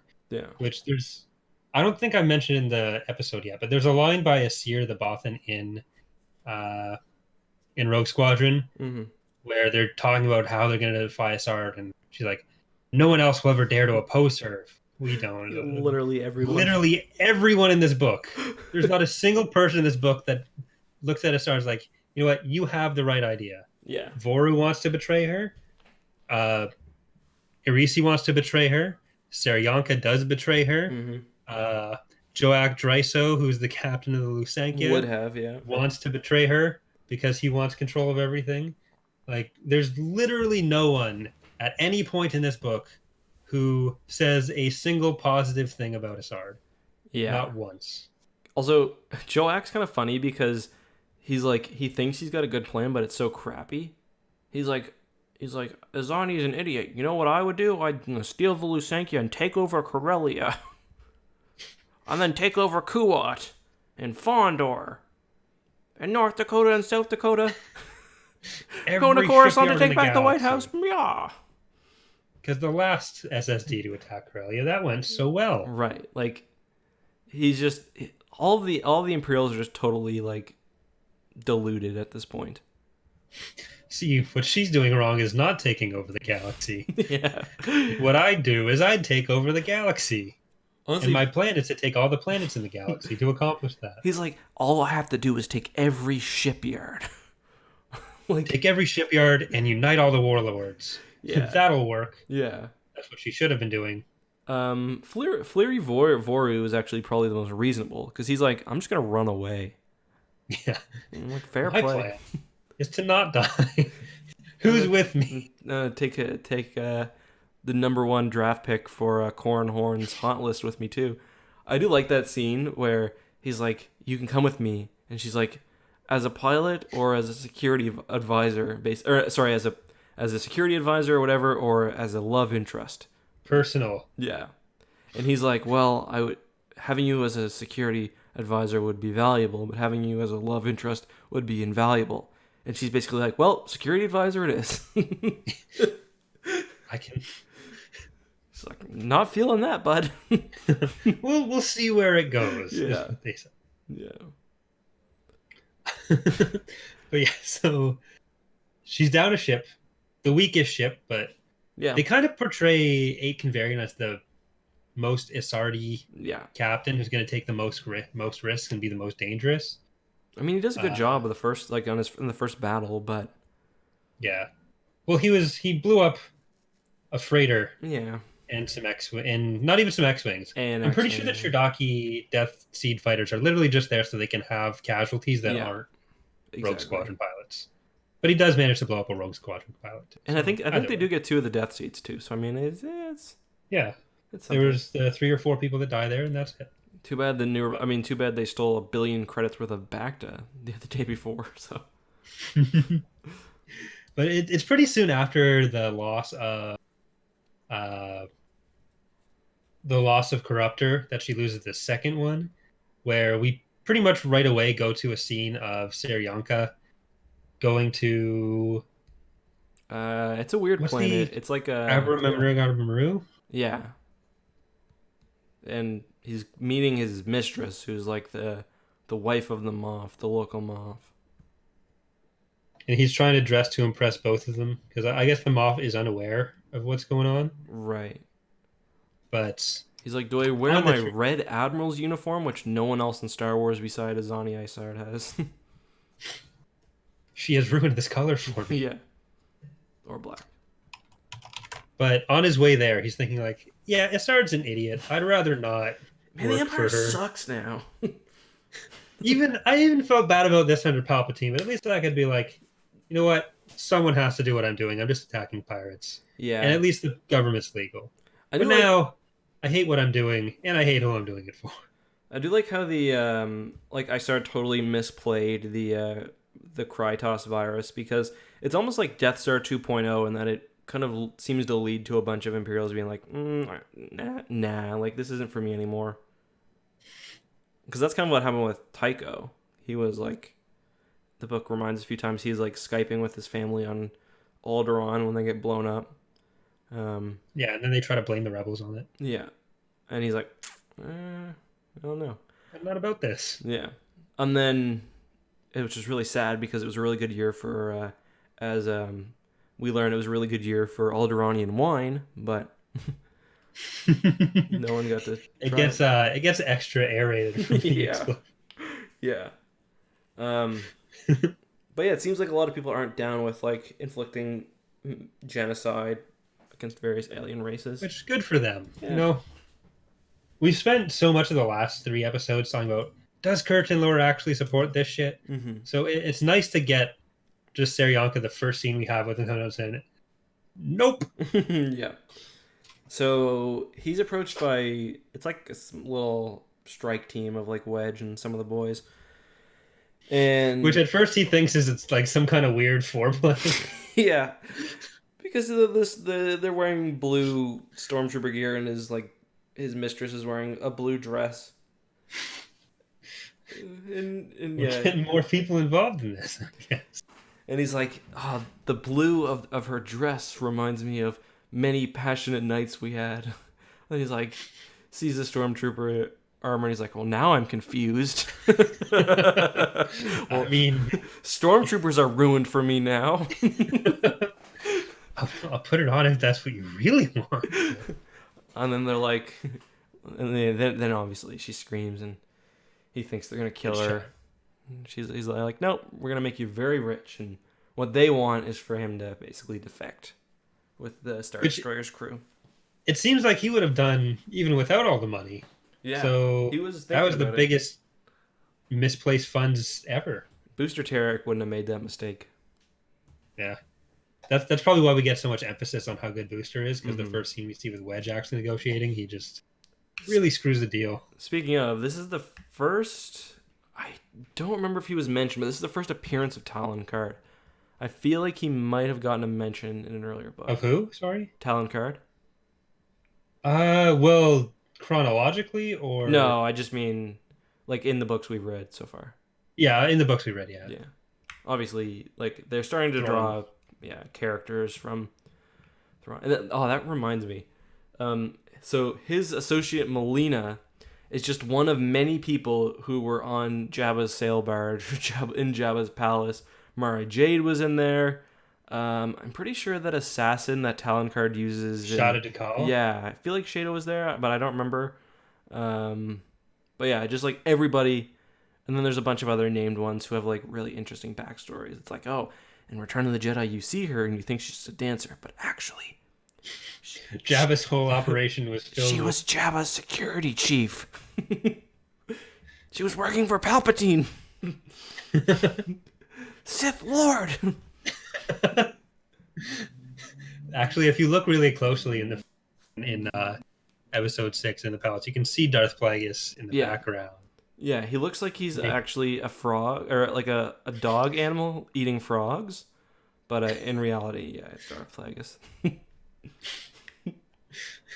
And then Ashrad Head is in the background when they're over the Dune Sea. You know what else? If you look really closely, there's a guy wearing a mask, and it's actually Lando.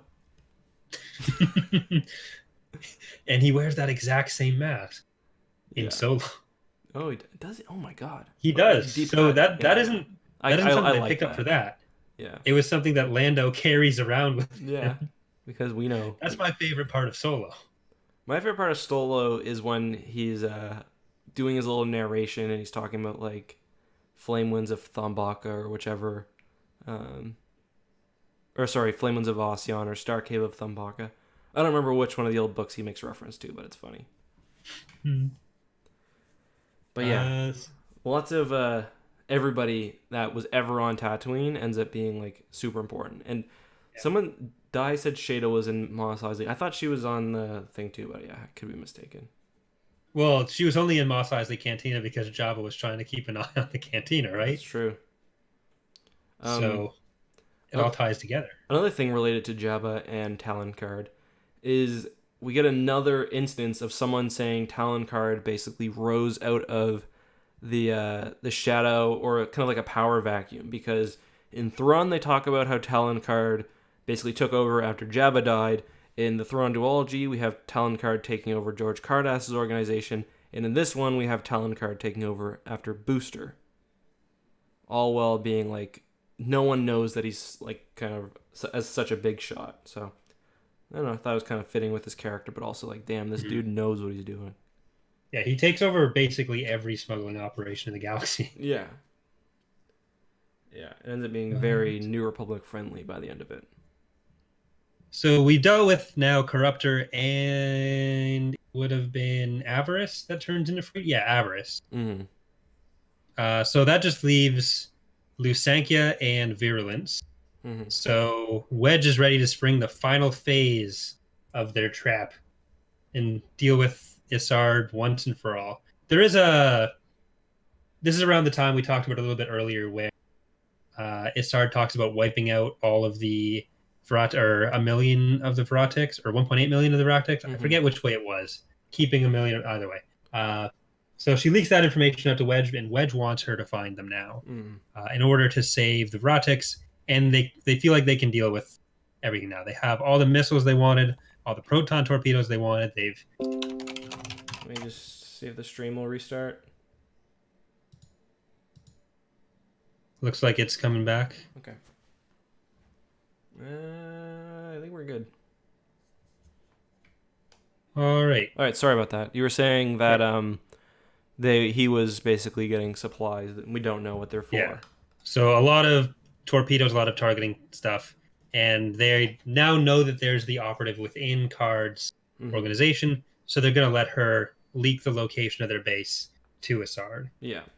And Talon wants to kill her. Well, or at least he says he does, to get stuff out of Booster, because he's like, well, for one thing, Talon does feel bad, and he kind of owes a debt because he caused Rogue Squadron member to die, and it was someone within his organization, so he wants to just straight up kill her.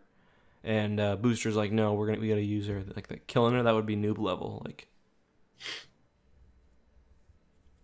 yeah. Yeah. So the plan is just lure them in and blow them up, basically. Yep.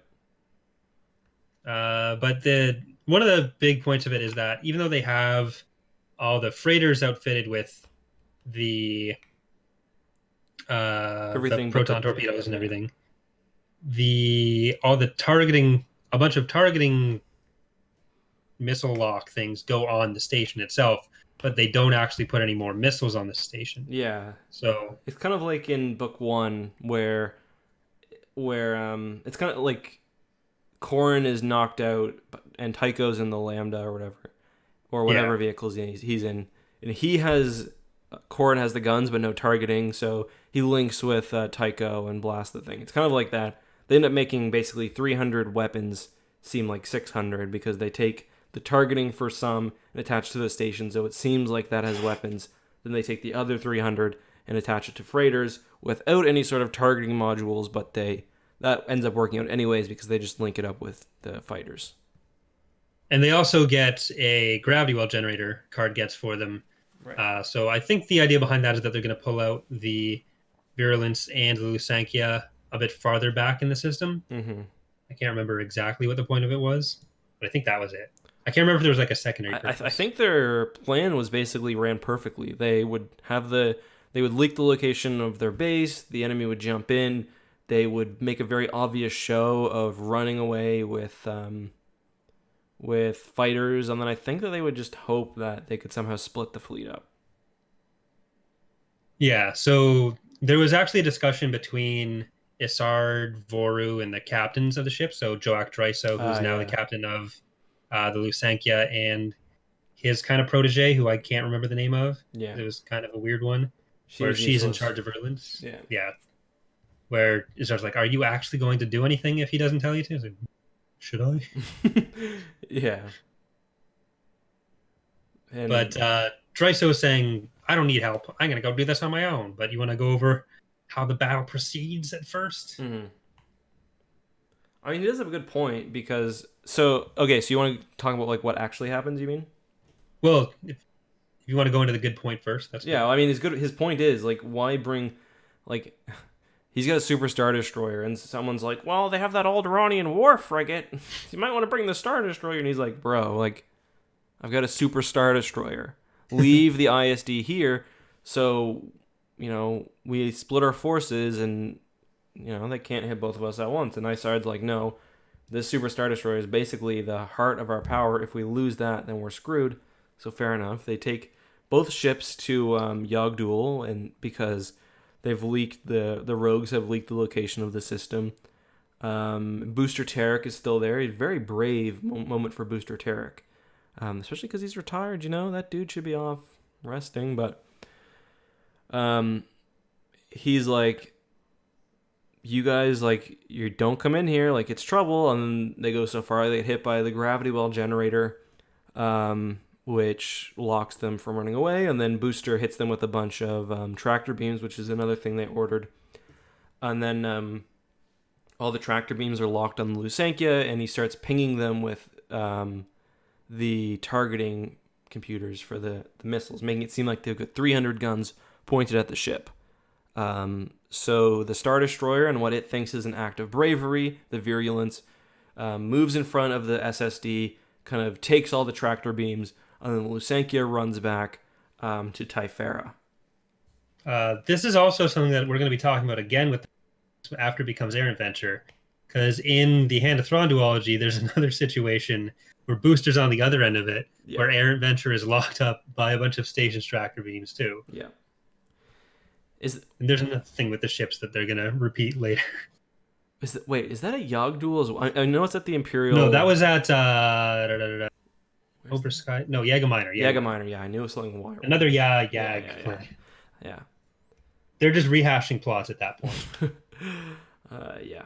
But so after that happens, they've got the confrontation. Then at Thyferra, the Super Star Destroyer shows up, and the rogues made a big show of running away with their X-Wings, making it seem like they're going to strike while the Super Star Destroyer is dealing with the station. But the crew feels fairly confident because although it is kind of crappy, the Thyferran Home Defense Corps is a thing, and they think they can hold off however many starfighters, less than 50.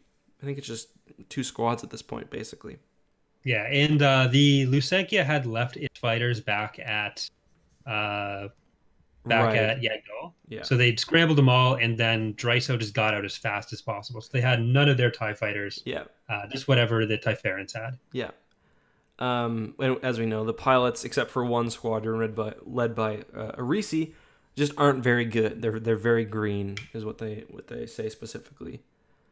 But Rogue Squadron hasn't went straight to Thyferra. They've stopped and they've met with the Star Destroyer that they've basically bribed the captain of. So they're attacking Thyferra now, or they're not attacking. They're waiting in the Thyferran system near the planet in a Star Destroyer. Oh yeah, there's also the Gan ships too, the TIE bombers with the modified.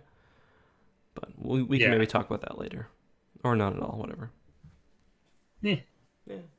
We get back to Thyferra and Freedom shows up, right, along with all the fighters and the freighters, and Dryso's like, "Hey, it's your boy," and thinks that he's got virulence back. Yeah, but it's not.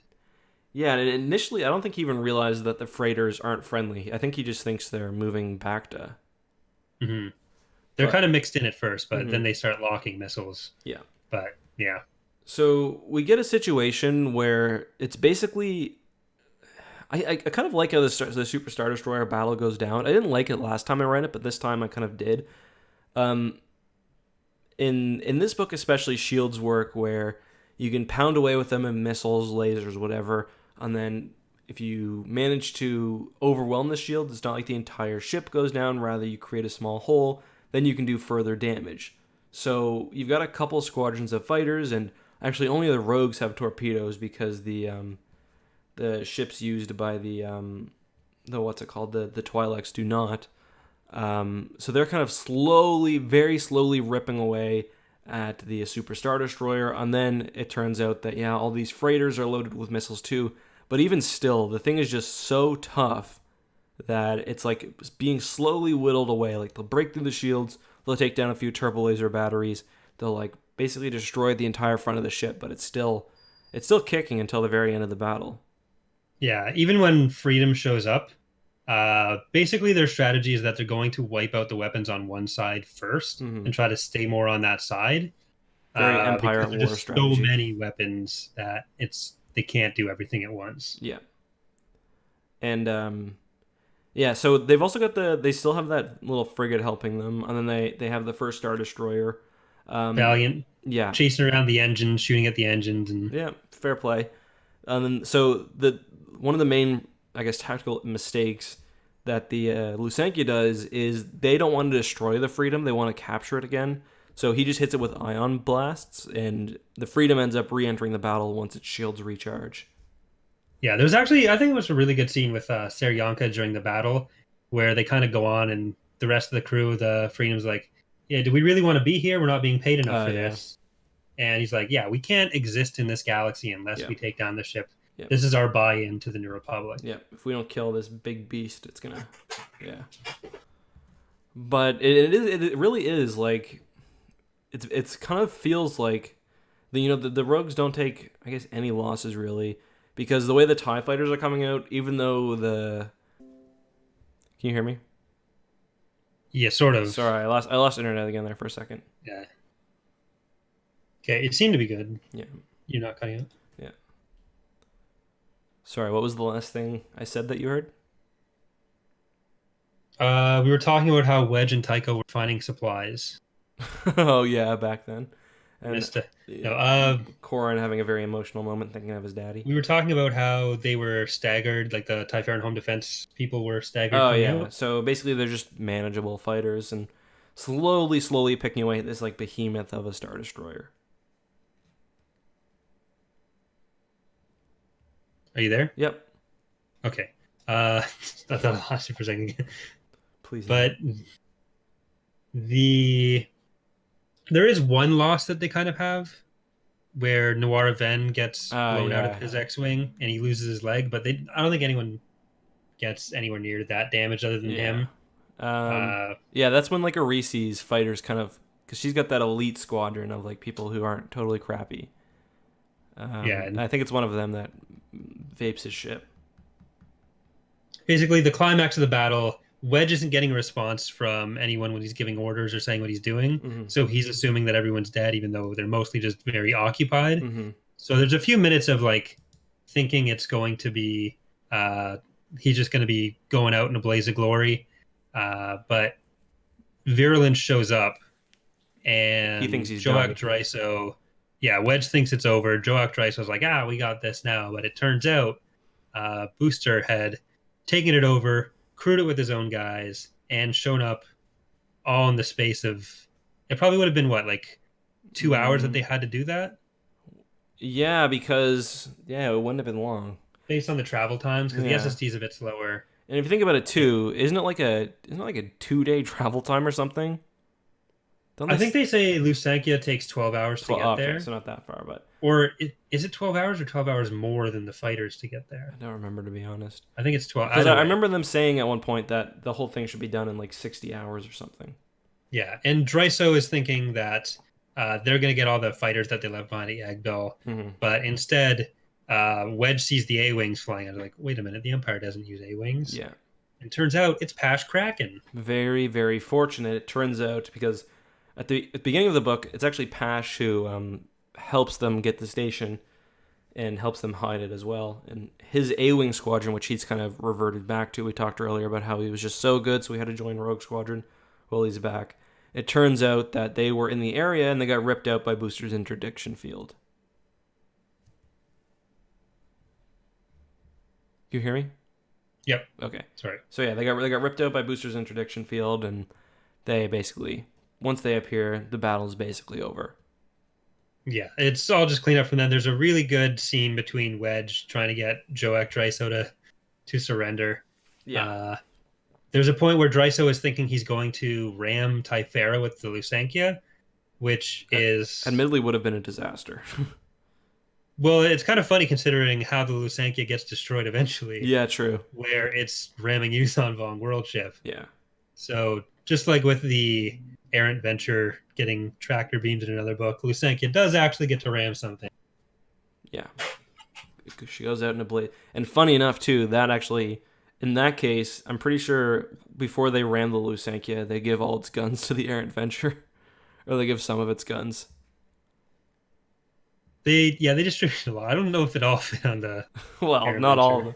But I just love how, like, later... So, the Virulence ends up being captured, obviously, as we said, by Booster Tarek. And there's this big scene later on where he's basically debating with General Kraken over who gets to keep the ship, and he ends up having to disarm some of it, but he keeps the Virulence, and he renames it as the Errant Venture. And then later on, it just like goes to shit because it's really hard to take care of a Star Destroyer. Yeah. I think before it goes on the mission in the Thrawn duology, because the New Republic properly fixes it up because it needs to look like an ISD. Before it goes on that mission, the thing's just like falling apart. Yeah, like, it's covered in like signage and there's like one turbo laser working. Yeah, but the LUSANKYA, Wedge calls him, and after his little "I'm gonna ram the planet" thing, Joak Dryso introduced himself to Wedge as Captain, no Admiral, and Wedge's like, "Why don't you just call yourself a Grand Admiral? Yeah, and surrender." And he's like, "A Grand Admiral never surrenders." Yeah, it was great. Yeah, I like that. Then someone else just knocks him out and surrenders LUSANKYA to the New Republic. You think they knocked him out? I imagine that. I always imagine that they killed him, but I guess it's knocked him out in whatever sense. Yeah, permanently. Shot him, hit him with I literally pictured them hitting him with a frying pan. I don't know why, and I never questioned that until this moment. But yeah, I always imagine someone shot him and just like, "Yep, I'm the captain now." But I guess there's probably less violent ways to take command, I guess.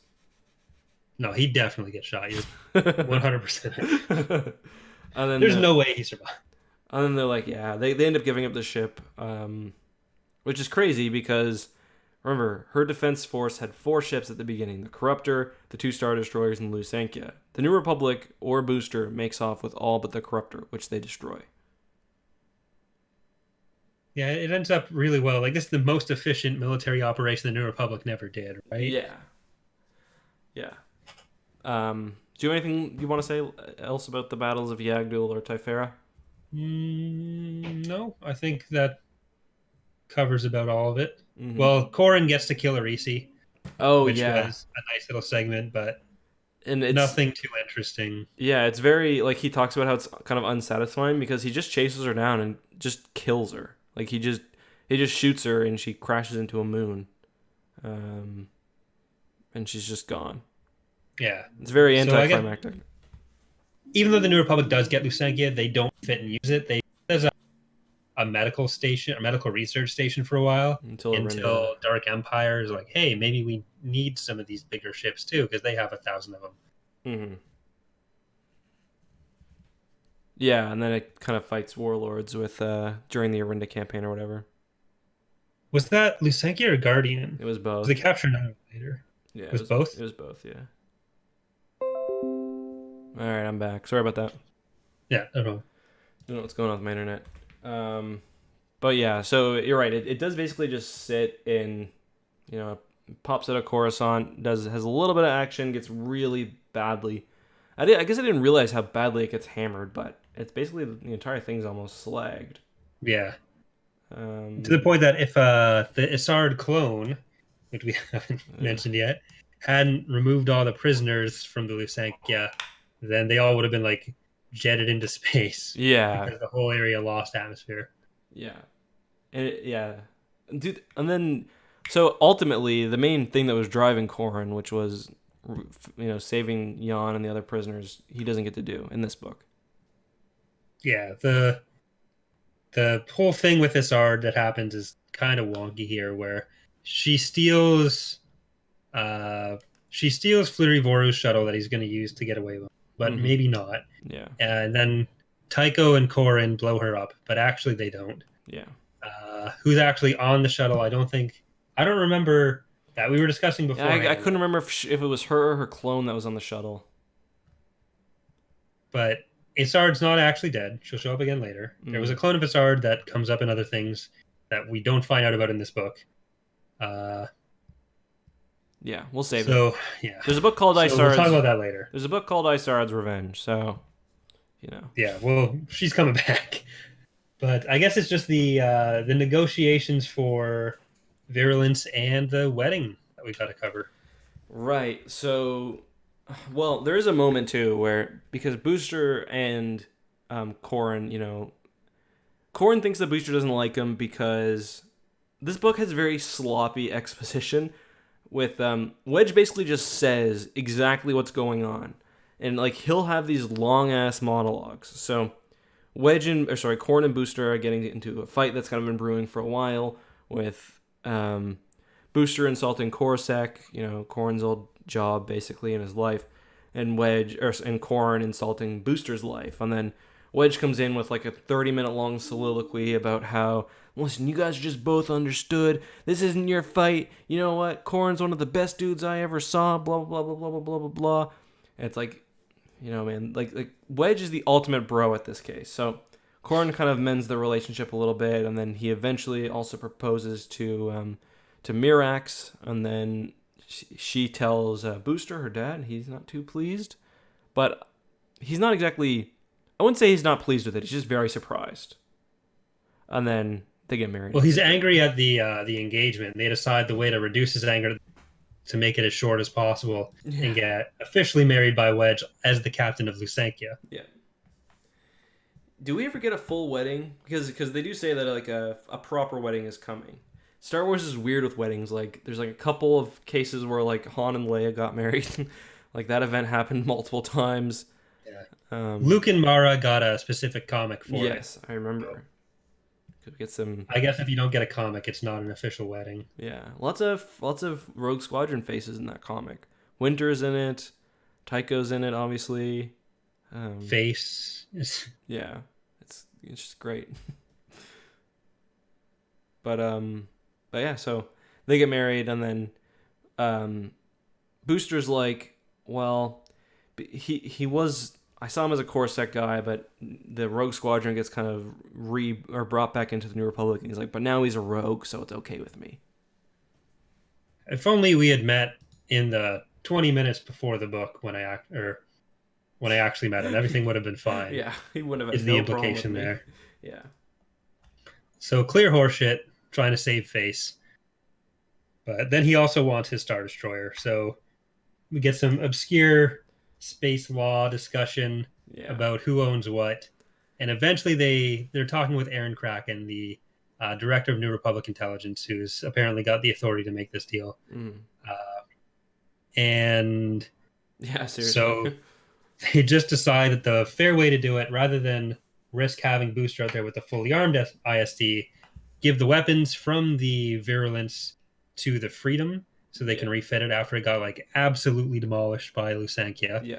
Then Terra can keep the rest of the Star Destroyer with minimum armament, and renames that to Errant Venture to run as a giant mobile smuggling den. Yeah, because it seems like he liked running the base, the Rogue Squadron base. Yeah. And they mentioned earlier in the book how being a captain of, was it Valiant or was it something else? I don't remember. Oh yeah, no, it was the Valiant. It wasn't big enough for him. Yeah. Okay. Yeah. He wanted a giant ship to be captain of, and it's funny because Booster's like old in this, like he's pretty old dude, but he's still old 30 years later in like Legacy of the Force and Fate of the Jedi. Yeah. He's like old enough to be retired, and then he's just like still just pretty old later on. Well, to be fair, with he probably retired. Yeah. Like what, 60? Yeah, and he's got a pretty busy retirement as well. Yeah, so he's probably 90 by Fate of the Jedi. Yeah, which lines up all right. Because 60s, you can call him old. Yeah. But he's still pretty... How old do you think Mirax and Corrin are? Like late 20s? That's what I've been picturing. Yeah, mid to late 20s. I think he's mid 20s in Rogue Squadron. Okay. And that's like, this is a year and a half past then, because I think it's outright says that, but at another point it says, because he's had another anniversary of his dad's death. Yeah. And he has the first one right after he joined, I guess. Yeah, so they're like regular pilots getting into their careers. They're relatively youngish. Yeah. A lot of the other rogues are probably early 20s. Yeah, for sure. Because like most of the, like I don't want to, like the other Rogue Squadron members have kind of moved on to like, you know, leadership roles elsewhere. Like, what is his name? Derek. He's still alive, right? Yeah, Hobby, yeah. Because like they were originally in Rogue Squadron, but in book one, like it's not like they're just a couple new members. They're basically restarting the squad at this point. So there's a lot of youngins. Yeah. Well, Tycho and Wedge are talking about like, is this an old or a young man's game, or we're just too old for it now? And they're like 32. Yeah. Yeah, exactly. So, any other plot points that we? Let me just check my notes real quick. They rejoin the New Republic. They all decide to take their commissions back when Aaron's like, "Oh, guess what? No one filed the paperwork." Yeah. Isn't that funny? So, thanks for capturing a Super Star Destroyer. I think that's mostly it that I had for main plot points. Yeah, I don't think there's anything else there. And just in case your internet dies again, we can get book rankings. You want to? Sure. I quite enjoyed this one, actually. Definitely better than Trusa Bakura. Definitely better than Krytos Trap. For me, this one might actually be number 2. It's really different than the other ones, but it kind of brings back the Rogue Squadron 1 feeling X-Wing 1 feeling, because you've got a kind of ragtag group. They've got a very kind of tenuous situation. They've got a very basic base, and they're just trying to get stronger and fight an overwhelming enemy. Daigo's Fist also wants to talk about Oral's arc. We'll mention that at the end. Yeah. What about you? I really enjoyed this one. Yeah, I'd actually put this one first, I think. Oh, nice. Out of the 5 we've read so far. Like the criticisms I'd have of it is that it doesn't talk as much about some of the pilots who have become kind of secondary at this point. The way it handles Riv's death isn't as good. Yeah. But that's kind of just judging it on the criteria that Rogue Squadron set up rather than what it is on its own. Fair enough. So yeah, I think out of all of them, I enjoyed this one the most. And it's kind of, by this point, it feels like Michael Stackpole has kind of figured out the universe a bit more and what he wants to do with it. So for me, I think it is number 1. Yeah, it's got some good space. Like the last space battle is actually pretty good. You can mess up Super Star Destroyer battles by kind of gimping the ship. Like they do that a bit with Dala and the Night Hammer. It doesn't feel strong enough. But like in this book, it feels like a super slow, really inconvenient, lumbering beast that like the New Republic is like chewing away at. And I like that. That like felt right. The only thing keeping it from number 1, I think, is what you mentioned, the lack of squad dynamics. And it's really kind of like Corrin and Mirax and are really... Like, we don't get that. I guess we do get some from Gavin, but I don't know. Yeah, a bit from Gavin, a lot from Oral, which we'll talk about, and some from, like, Riv. Riv's character takes a really big turn there, where he explodes. But, yeah. Oh, there's one other point I want to talk about before we get to Oral. Yeah. But it gets almost no comment, but Wedge brutally murders a member of the Squadron, and no one cares, even less than Riv. Wait, where he has Minox memory wiped. Oh, yes, he does. I that was kind of upsetting, wasn't it? Yeah, that is droid murder. That's what it is. And like, Minox kind of a bro. Like I couldn't do that. Like these people, Corrin would never do that to Whistler. I don't think. Yeah, and it's not like a biological thing where it'd be kind of like a brainwashing or something. No, or something of a lesser crime. Yeah. Where the droids, they're all physically the same, and then it's the quirks in their programming that makes them have or like weird bugs in their personality that however it's hand waved. But once you get rid of the personality, it's just literally the exact same as all the other ones. There's nothing about the biological structure of it or mechanical structure of it that's different. So it is literally like if you got a puppy and then you decided the puppy was kind of annoying and like you just erased the puppy and got a different puppy of the same breed. Yeah. It's 100% droid murder. Hashtag justice for Minoc. Yeah, because like in which book is it? I think it's in the Swarm War when they're dealing with like R2-D2's got some memory things.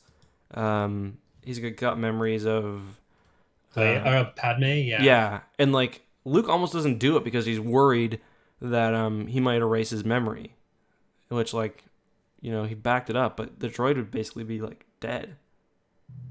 Yeah, like it happens to 3PO a lot, and his seems to be slightly less intense. Where like Minoc's core personality trait goes away. Yeah, so Jaina does it too because she gets a new like funny droid.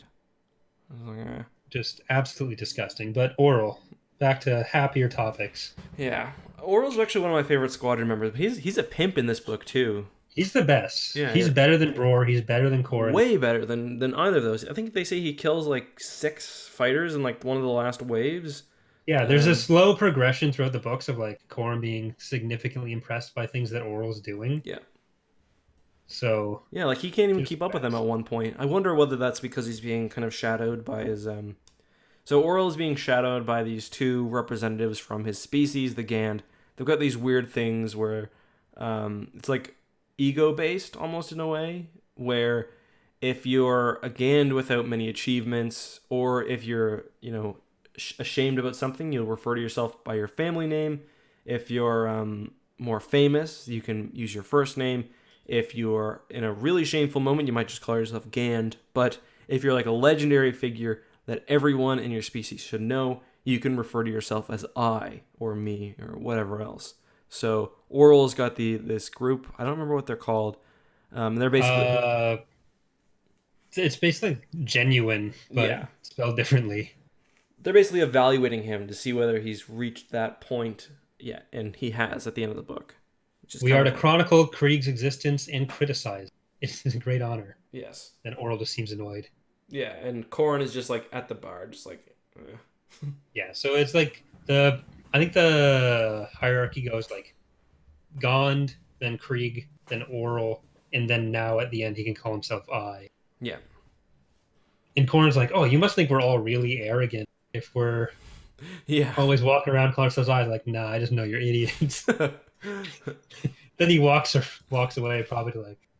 I just remember they're like bunk buddies for a while, and ever since then, I just like when I forget which planet they're on, Borlias maybe. They're like sharing a room together, Corrin and remember because he tries to wing them. Yeah, for like the earliest bases that are Follower and Talasia. Yeah, because he tries to wingman him with Mirax, I think.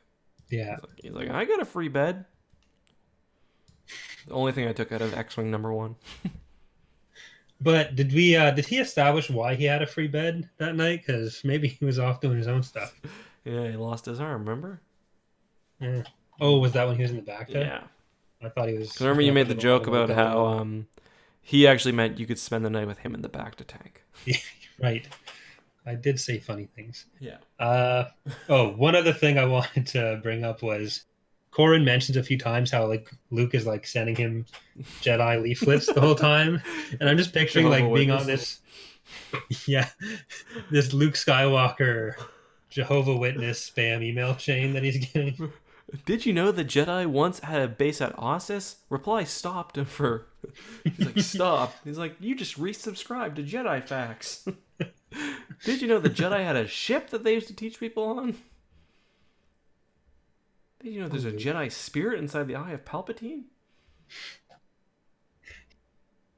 Did you know that my father's Darth Vader? What? Yeah, it's Luke's just kind of being a bit of a. He's not being a pain, but he's definitely causing Corrin some self-doubt. I'm kind of looking forward to iJedi actually. There's at some point I think it's just in iJedi where he like completely yells at Luke, calling him incompetent or something. Which, to be fair, he is. But don't worry about it too much. Even if you include Kyle, Mara, and me, only 3 of your first 15 students are fucking dead right now. So I mean, he hangs out with Callista for about half an hour, and she ends up losing all her force powers, going into the mom, being possessed by Abeloth. So I mean, that didn't work out very well, did it? Luke is just full of bad ideas. We haven't seen him for like 4 books now, basically, I know, other than quick cameos. Yeah. So he comes up. He comes up in like 2 minutes last book just to friggin' expose Corran Horn in front of the entire squad. Hey, you know your story you've been telling everyone? It's false. Hey, Corran, want to tell everyone why you're lying to everyone? Well, one thing. You know that family you're so connected to? Yeah. It's not. You messed up, buddy. One thing we do learn in this is that Corran's grandfather is still alive. His adopted grandfather. Oh. He's on Corellia because I guess we didn't mention this. Corran gets a message from he finds a message from his dad in Whistler's databanks, and he's like, "Oh, I'll listen to it later." And the Mirax is like, "Well, have you thought about talking to your grandfather about this?" And he's like, he's stuck under the diktat on Corellia." Did he actually listen to the message in this book? No. Okay. I don't think he does till iJedi. All right, so that'll be something to look forward to. Anything else you want to say about Back to War? No, I don't know. I've enjoyed reading all of these. You know, every single book we've read so far, even, what do I have number? Krytos? Even Krytos Trap, I've enjoyed reading all of them so far. So far. Yeah, so do you want to talk about what our plans for the future are? Because we are going to be changing things up a little bit for next episode. Right, so I'm just going to go to the actual timeline. I think we've been mostly going chronologically. Yeah. Where we did Truce of Bakura, then we did these first 4 Back to War books, the first 4 X-Wing books, and next up chronologically would be Wraith Squadron, and then 2 more. So Wraith Squadron, Iron Fist, Solo Command, and then we'd have Courtship, But since we've done 4 X-Wing books in a row, and I think eventually we may have a guest for Wraith Squadron, but since we've done the 4 X-Wing books in a row, we want to mix it up a little bit. Next week, before we get to the X-Wing books by Aaron Alston, which starts with Wraith Squadron. You mean the week after? Next episode. Yeah. Next episode. We are instead going to loop back a little bit, take an episode away from X-Wing, and read Darth Plagueis by James Luceno. One of the best Star Wars EU books. So, yeah, another one that's probably going to be fighting for the top of our rankings. It's going to be number 1 for me, I think. I'm so good. Yeah, a lot to talk about with that. So, if you guys want to get any questions right now for Back to War, if you want to leave them in the chat while we close out the episode, we'll see what we can address. Or if you have any other questions for us about Back to War or about Plagueis, you can send them to tapcaftransmissions@gmail.com. That's where the 2 questions we answered today came from. There's a bunch of other feedback we've gotten, which we've read everything. I don't think we've responded to everything, but any emails you send, both of us do read them. So we've done 4 X-Wing books in a row now. We do have 3 more, but it's not really like this much more until we get up to really New Jedi Order. I think the longest. Do we have any? Well, I guess we'll do some of the young reader books, and they but those are like 90 pages each. We'll probably cover combine 2 or 3 of them.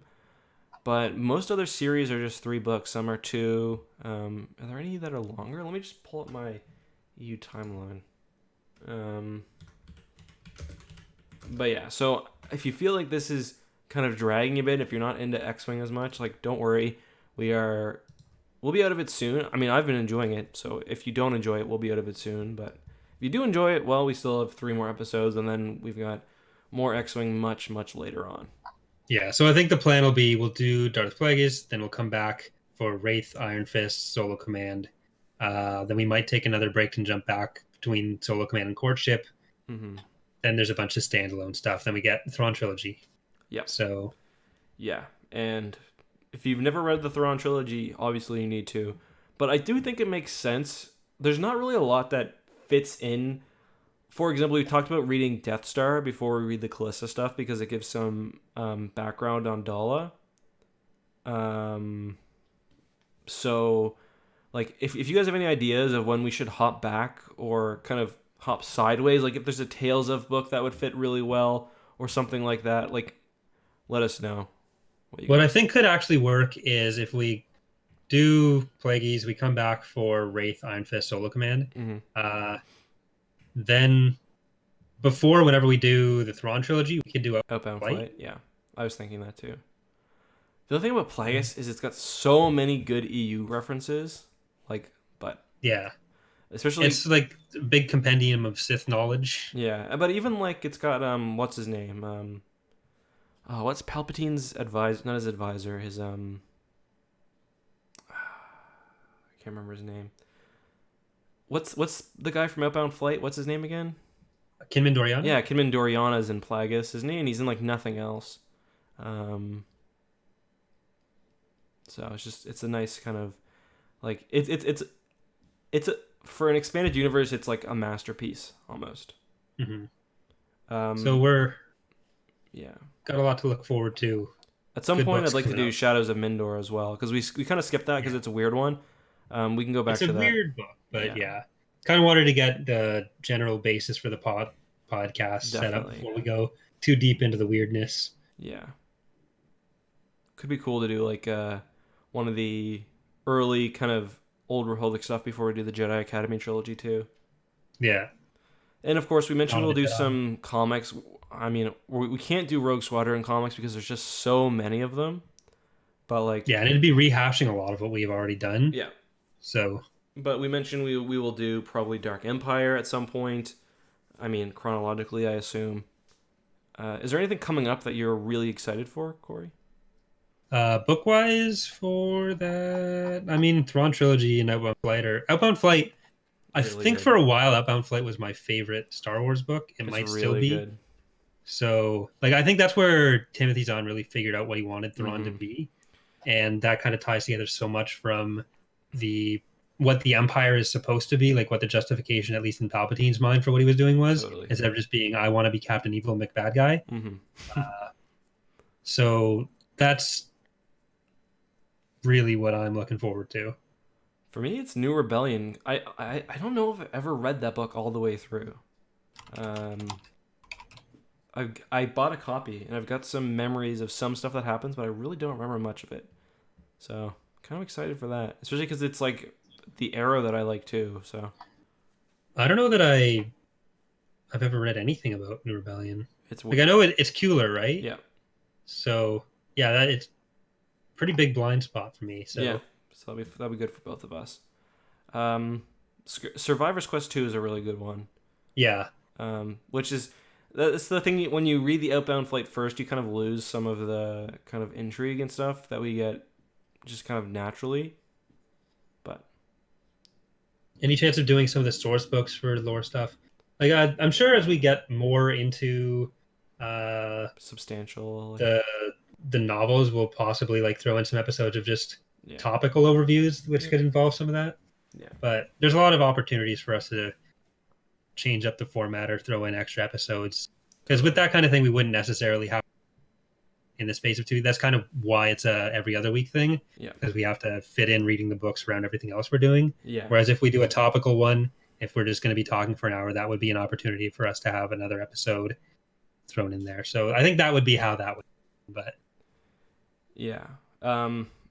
there's stress, like we've got a lot to do, and I mean the books aren't super long. No Star Wars books are really very long, although by the time we get to friggin' Vision of the Future, I'm going to be complaining, but... Yeah, those Spectre and Vision are super long. We'll probably just cut out everything to do with the Kamqua and Kamja. Yeah. When we do those, I won't say those words once while we're doing that. Jedi is pretty long, too, if I remember correctly. Well, it pretty much condenses the whole trilogy into one thing, and... Yeah. And we still have to figure out... I mean, I'm pretty down to cover all of the... At least the Junior Jedi Knight stuff, because they're fun. They're really fun stories. Yeah. Like they're easy, quick. You get lots of weird stuff, like... You know, you get the Shadow Academy and stuff. Yeah. Plus, they're like strangely foundational for like the new Jedi Order and Legacy of the Force. For everything that follows them, it's really important because Jason is the most important Star Wars character. Mm-hmm. Well, I read this thing actually about how Talon Card actually caused everything in the Star Wars universe bad that happened, because it was basically he's responsible for he's responsible for the creation of the what's it called? Why am I forgetting the name? I did a video on them. The not the Vornsker, the Voxen? Yeah. He's responsible for the Voxen because he showed the Yuuzhan Vong the abilities of the Vornsker when he took them down to Yavin, when he's pretending to be on their side. Do you remember that? Yeah. Anakin is hiding out on Yavin, I think. So he shows them the Vornsker, which they use to create the Voxen. The Voxen results in the death of Anakin on in Star by Star. And then I don't remember the later kind of arithmetic, but... Well, that's when Jason also gets captured. That's when Alema Rar... No, not Alema Rar. Alora. It is Alema. Alora, the one from Jedi Knight. Anyways, that's when the Dark Jedi go to the Swarm, to the Dark Nest. Yep. Tahiri gets captured, and... Or no, she's captured from Yavin. Never mind. But yeah, everything bad happens because of Talon Card. That's a good point. Yep. And that leads all the way to Fate of the Jedi. So I guess we don't need to do the podcast anymore. Yeah, because if you think about it too, even the Fate of the Jedi stuff was caused because Centerpoint Station blew up, basically. And that only happened because Jason got a little antsy. So all personal responsibility for anything people did after this is solved. It's Talon Card's fault. Yep. I'm sure we can go back even further. Really, it's Jabba's fault for dying, for creating a power vacuum. So really, it's Leia's fault. It's George Cardass's fault for giving Talon Card that power to seek out, like, he was Cardass's protege, which means it's Thrawn's fault for introducing George Cardass to anything. You're just gonna skip the Yang-T monks? They don't have anything to do with this. Well, I guess never mind, because they didn't have any. Yeah, they never. I guess they that was helped him return. Later. Yeah. After Cardass had already sent Card on his way, so. Wow. I don't think we can top that. They must have planned all of this out from the very beginning. It's fantastic. That's why nothing of substance happens in any of the books, because they know the starting and ending point. Well, I mean, substantive... You are right. With these books, they are very limited because the X-Wing series comes out after, like everything else. So... Well, at least it gives them something to work towards, so it's not quite the same problem as other books that certain people have made YouTube videos on today that people should watch. Yeah, but let's watch my video, you buttholes. That's a good way to inspire people to watch it if they haven't already. Mm-hmm. But anything else you want to throw out there? I don't think we missed any questions. No, I think that's it for me. One last thing. Are there any books you're really, really not looking forward to reading? Books I'm not looking forward to. Black Fleet Crisis. That's a good call. Corellian Trilogy for me, I think. There's at least some interesting lore stuff in Corellian Trilogy. Black Fleet Crisis has ship lore, dude. It had a ship lore with ships that never get mentioned again by anything. Listen here. Yeah, I know. You're right. Nebula Star Destroyer, irrelevant. Yeah. Worst ship. K-Wing, see ya. Garbage. All of it, trash. Should do an episode on Kraken's threat dossier instead. I'm down. All right, guys. If you want to give your thoughts to this mess of a podcast we have, you might even get to hear them. Assuming my internet works, you can email them to tapcaftransmissions@gmail.com. Links to the podcast on Spotify, iTunes, and whatever else, Smoke Signal, are available down in the description. Thank you very much for watching. Appreciate you guys. Corey, you want to sign off? Yeah, thanks for watching, everyone. Looking forward to next episode. Me too. Darth Plagueis is exciting stuff. I'm gonna go buy a new version of it. Let's go. I already did. All right. Well, Ordered it just right show me before the up. episode. Show me up before I end the stream. Hey, you called my stream cozy last time. I'm still salty. Yeah, well.